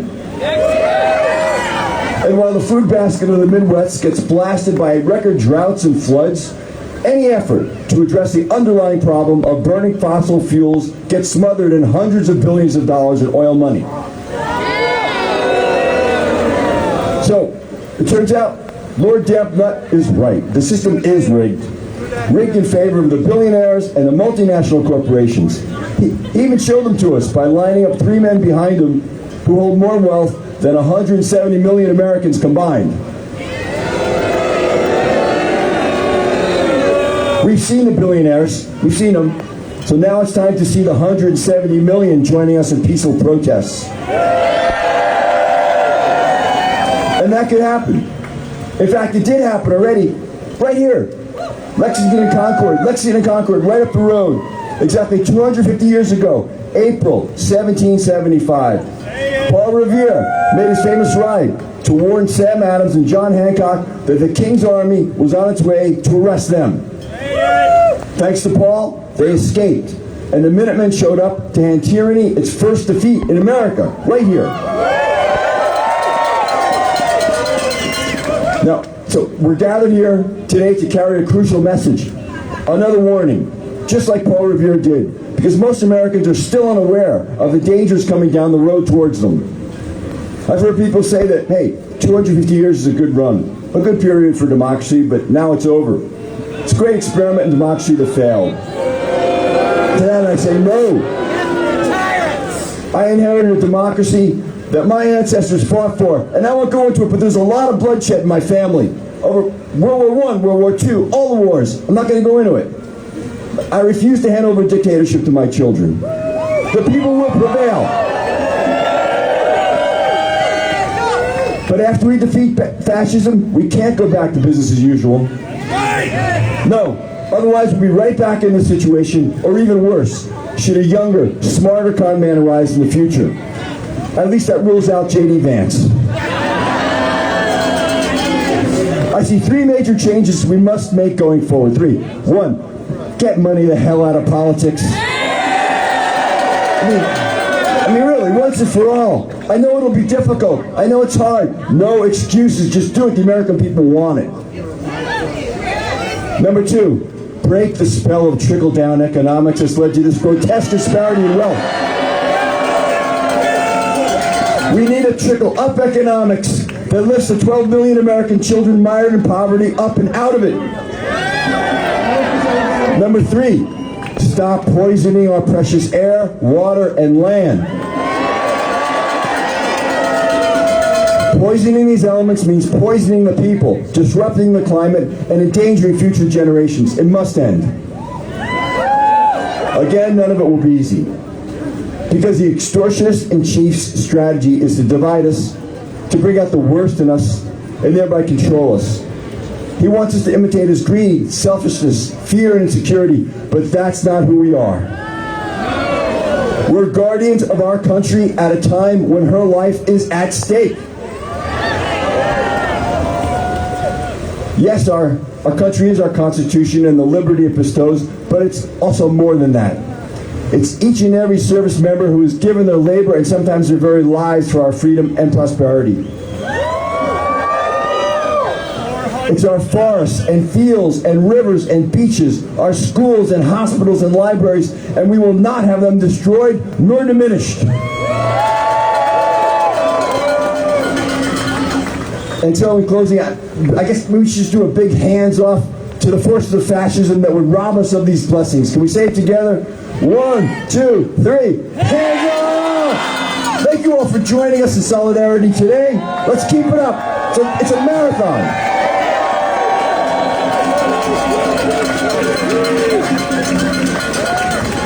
Thank you, James McGowan. Now we would like to have Mitch Cohen. Hands off! Hands off! Hands off! Thank you.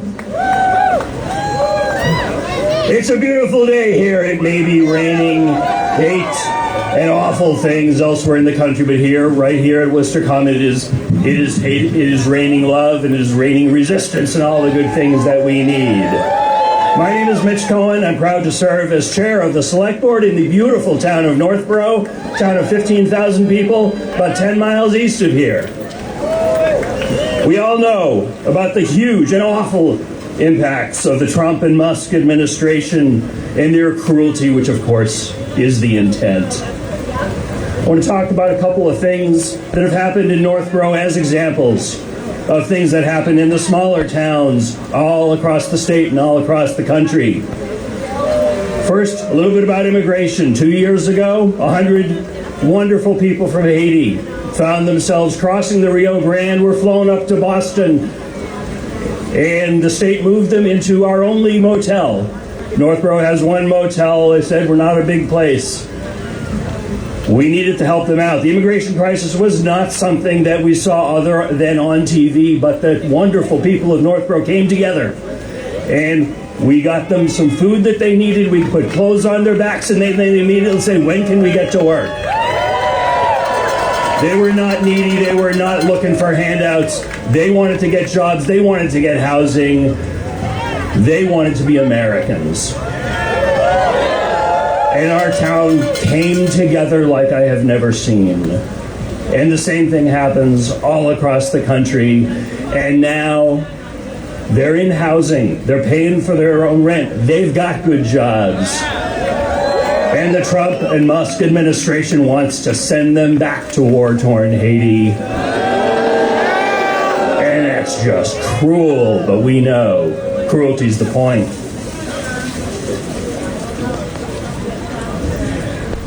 Another thing we care about in Northborough is our public safety. We're building a new fire station, breaking ground next month. So happy that our town came together to pass that project because it's not cheap. One of the things we care about tremendously is the health of our firefighters. So we designed and are building a building with no fossil fuels in the building at all. And to do that, we needed to put in geothermal systems for the HVAC. Very expensive, but thanks to former President Biden and the Inflation Reduction Act, we were able to get $1 million rebate secured to help pay for that. Thank you, President Biden. Thank you, Congress, for making that happen. And then President Trump and Elon Musk come along and said, screw you. No, we're not going to give you that rebate. We're still fighting that fight good, but we're building it to keep the firefighters safe either way. And they only do that because cruelty is the point. A small agency of the federal government has a great office in Northborough, the U.S. Geological Service. The New England Water Science Center is based in Northborough. About 75 wonderful people work in that office, and their job is to provide data and research on the water resources throughout New England. The work they do helps safeguard human and wildlife health, public safety, and environmental sustainability.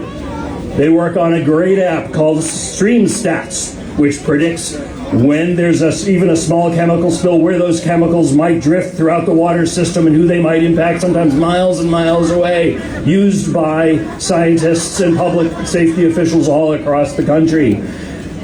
Last month, the Trump and Musk administration said, nah, we're just going to cut the lease. And that office is closing. And that's 75 great jobs in my town of Northborough that are at risk and will probably go away because there's no other USGS office in driving distance from here. And they said no more remote work. And that's going to impact not just Northborough, but that's going to impact people everywhere who worry about their clean water. And everyone has to worry about their clean water. Lastly, I'm also a very proud member of the Northborough Library Board of Trustees. Libraries are the place where people go to learn and understand what's going on in the world, so it's an obvious target for the Trump and Musk administration. They are closing the Institute of Museum and Library Services. Now in Massachusetts, most of our library funding comes from the state. Thank you, Commonwealth of Massachusetts. But every library in Massachusetts is connected to every other library in Massachusetts. In central and western Massachusetts, we have a great network you might know called CWMRs, and a lot of their funding is from the IMLS, and that funding is now going away because they don't want us to keep an eye on things. They don't want us to know what's going on because cruelty is the point. Every city and town in the country is feeling these losses due to the cruelty of the Trump and Musk administration. Wherever you live, small towns or big cities, blue states or red states, these awful things are already happening all around you, and it will only get worse until we push back. And we say, hands off. Hands off our towns. Hands off our science. Hands off our clean air. Hands off our clean water. And keep your filthy hands off our libraries. Thank you very much. Keep up the great fight. Thank you, Mitch. Now I'd like to introduce Bill Gardner. Bill Gardner is a community activist with Worcester Interfaith and a former police department officer. Thank you, sir. All righty, good afternoon, everyone. Thank you for coming out today, and thank you for sticking it out and enduring these April showers. My name is Bill Gardner, and I am the Grants Program Manager and the Grants and Program Manager for the National Movement Love is the Answer, as well as a prophetic leader here at Worcester Interfaith. As we are drawing to a close, I want to share with you a very important message. We are having a national emergency. Our country is being torn apart one piece at a time by the current administration right before our eyes. So how are we going to respond? How do we win? We don't just win because of a few people showing up. We need to show up in very large numbers of folks. Rallies and protests like this one are a huge step in the right direction for affecting change. But a few weeks ago, approximately 200 of us gathered in protest out in front of City Hall, and look at us today. A couple of thousand, I would venture to bet. But at the end of the day, it's going to take a lot more than merely protesting to make a substantive change. A little more than 5 years ago, thousands of people gathered right here in protest following the George Floyd murder. It was the biggest protest that I have ever seen here in Worcester. The energy was absolutely amazing, and people were on fire. But when it was over, not much happened. There was no major follow-up or organizing, and the energy just fizzled out. That is why we need to build power that can't be denied and can't be ignored. The other day, during Senator Cory Booker's record-breaking 25-hour and 5-minute speech on the Senate floor, he said, "My voice is inadequate. My efforts today are inadequate to stop what they are trying to do, but we the people are powerful." At Worcester Interfaith, our organizing efforts all begin the same way, by having one-to-one conversations with other members of our community. The goal of a one-to-one is to find out what the self-interest is of the person that we are talking to. What is it that affects them the most and keeps them up at night? And I wouldn't be my parents' son if I didn't remind you that we need to be reaching out to all of the folks that make up the rich diversity we have here in our great city. Everyone! That's right. Once you have had enough one-to-ones, you'll begin to see patterns develop that turn into the issues that we want to organize around. Once those issues have been identified, we begin the work of creating plans to move forward and strategize around how we want to address those issues. It is an extremely powerful model and is mirrored not only across the state, but across the country, and has been proven to be very successful. If you are interested in learning more about how our organizing works, individuals and organizations are welcome to join Worcester Interfaith School of Prophetic Action, which starts this Monday evening from 6 p.m. to 8 p.m. and will run for 4 weeks at the Pleasant Street Neighborhood Network Center. To learn more and register for this amazing training, a digital flyer has been posted on the Worcester Indivisible Facebook page. Now that's Worcester Indivisible. The course is free and open to the public. So don't go home today satisfied that we had a great rally, which we did. Go home and start reaching out to others in this community and begin to build the power that we need to turn this country around. You can also reach out to the folks that organized this event and the folks at Worcester Indivisible. In closing, when I say we fight together, you say we win. When we fight together, we win. When we fight together, we win. When we fight together, we win. Thank you very much and have a great day. Thank you, Bill Gardner. I'd like to tell you guys that we have waters and bananas under the tent to the right, over there, the white one. If you'd like a banana or a water, go get one.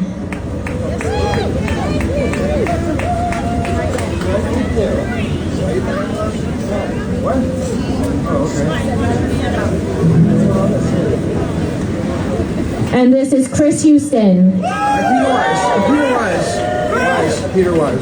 And Peter Wise.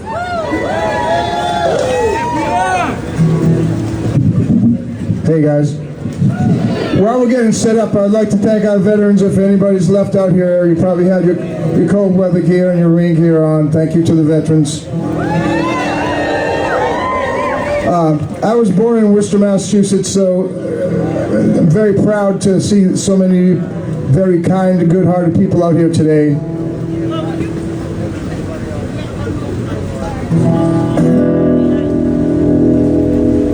Check your mic. It's going to be a hot spot. And I think you might feel the same way, but the title of this song is Everything is Broken.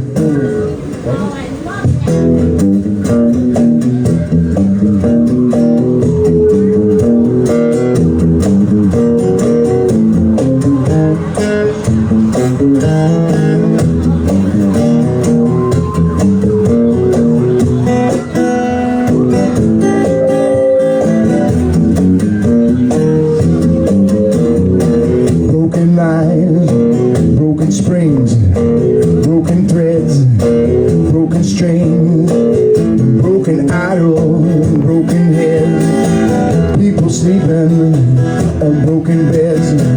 Ain't no use jiving, ain't no use joking. Everything is broken, broken switches, broken gates, broken dishes and broken plates, broken dishes and broken pots. People filled with broken hearts. Take a look back, feel like you're choking. Everything is broken.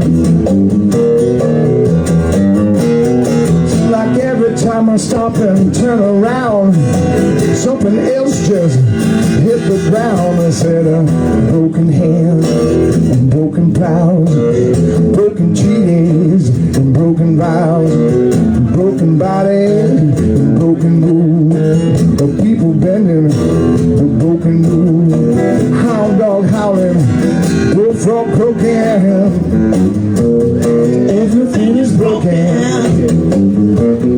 Everything is broken. Everything is broken.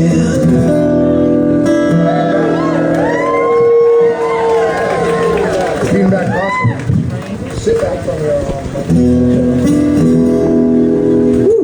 all right.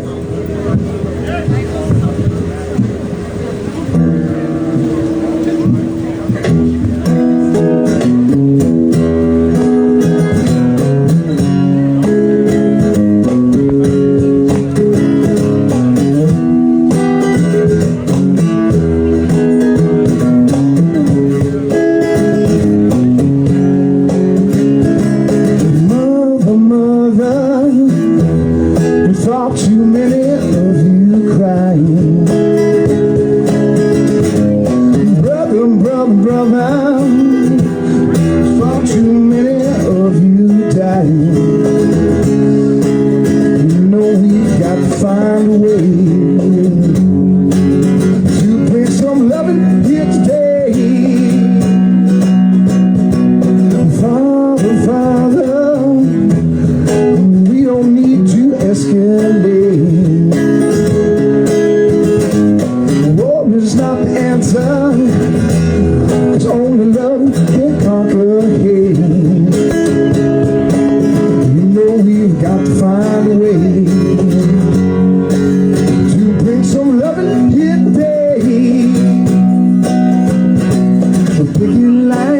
Take signs, Father, confronting me, Father, brutality. Talk to me, so you can see what's going on, what's going on, what's going on, what's going on, what's going on, what's going on.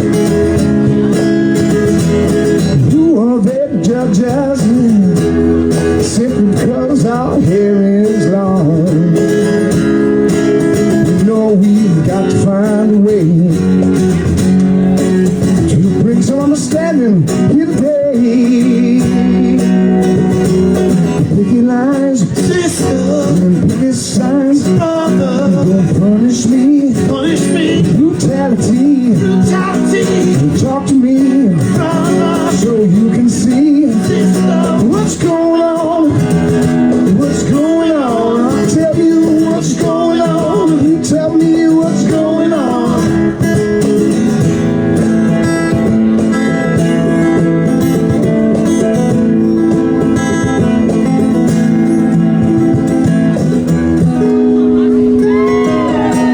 Thank you guys. Thank you guys for coming out today in this terrible weather and staying for this. I know it's important to all of us.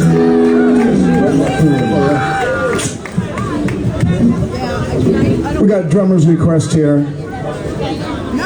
Sing along if you know the words.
Boss lady says we got 1 minute to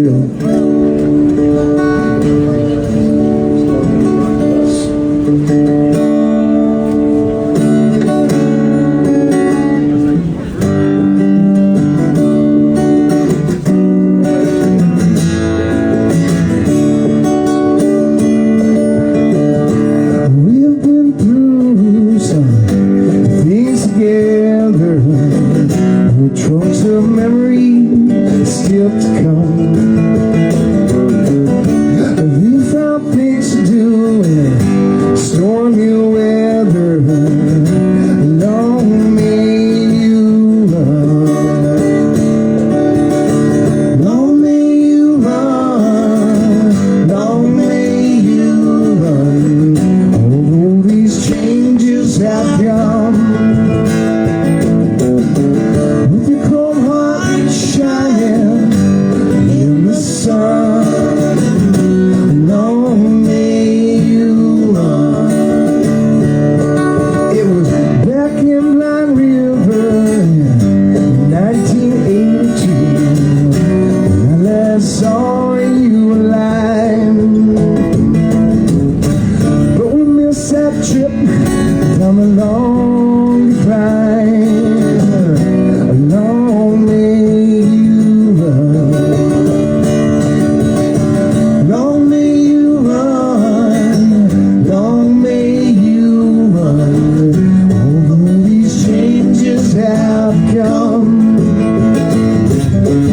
With your cold heart shining in the sun, long may you run.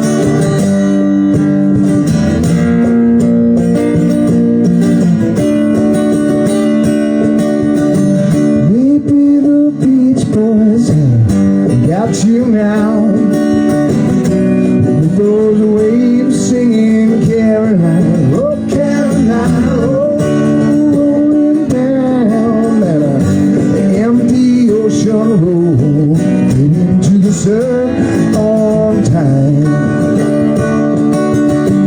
Long may you run, long may you run. All these changes have come. With your cold heart shining in the sun, long may you run. Long may you run. Thank you guys. We're really happy to be here today with you.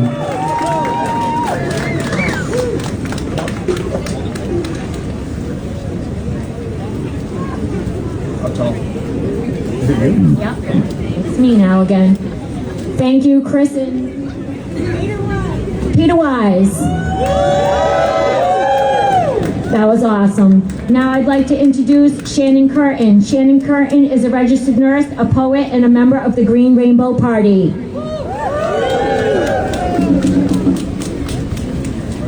Oh, yeah. Ooh, hi, everybody. A little chilly.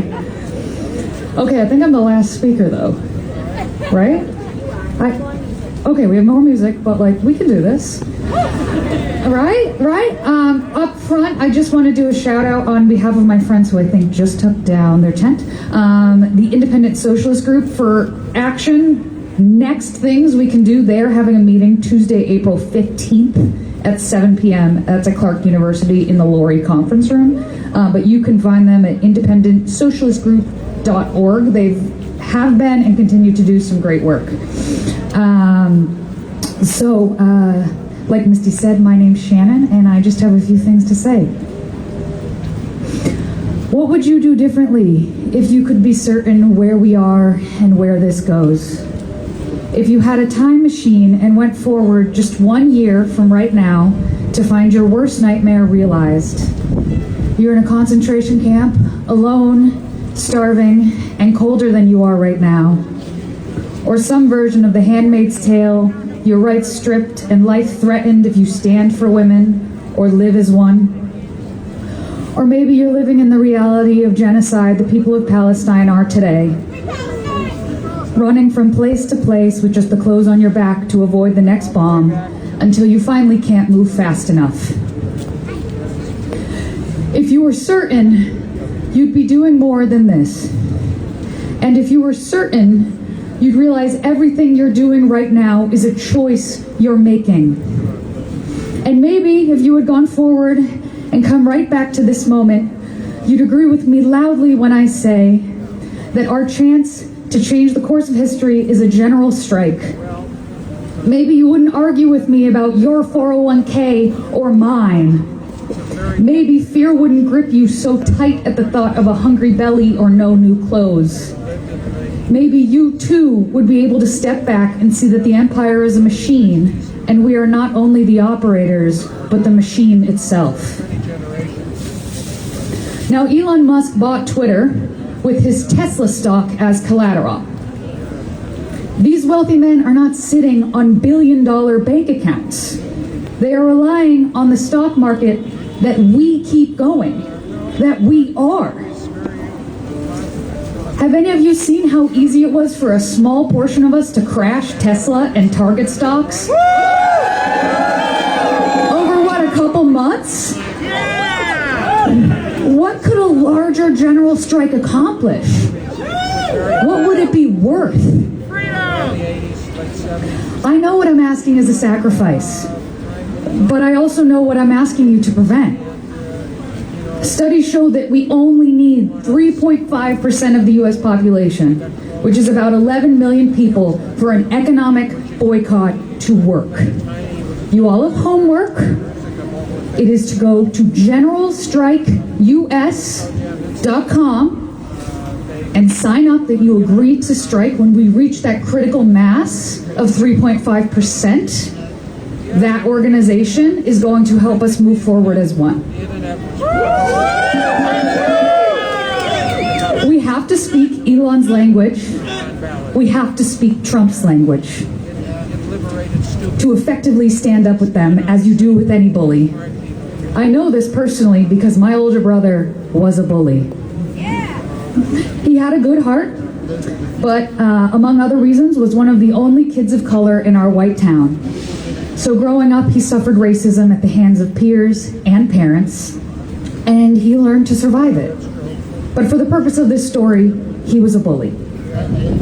And one day, as parents did over my brother, a mom showed up to our front door yelling at my mom about how my brother Taylor had put her kid's hat in the toilet at school. Not great, but my mom's a tough woman, especially when it comes to her children. And she's also very aware of how the world works.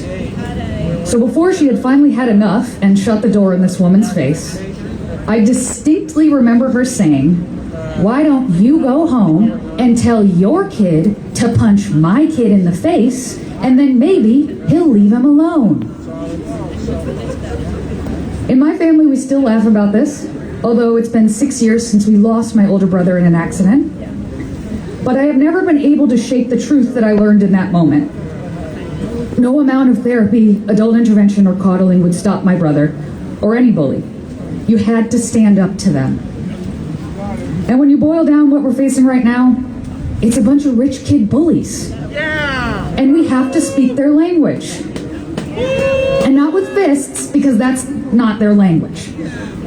We have to hit them where it hurts, with money. We have to strike while we have the chance to. I share this story to remind us to act and to remind us that we can. They want us to remain fearful and paralyzed. They want us curled up under the covers, waiting and afraid. Despair is their weapon.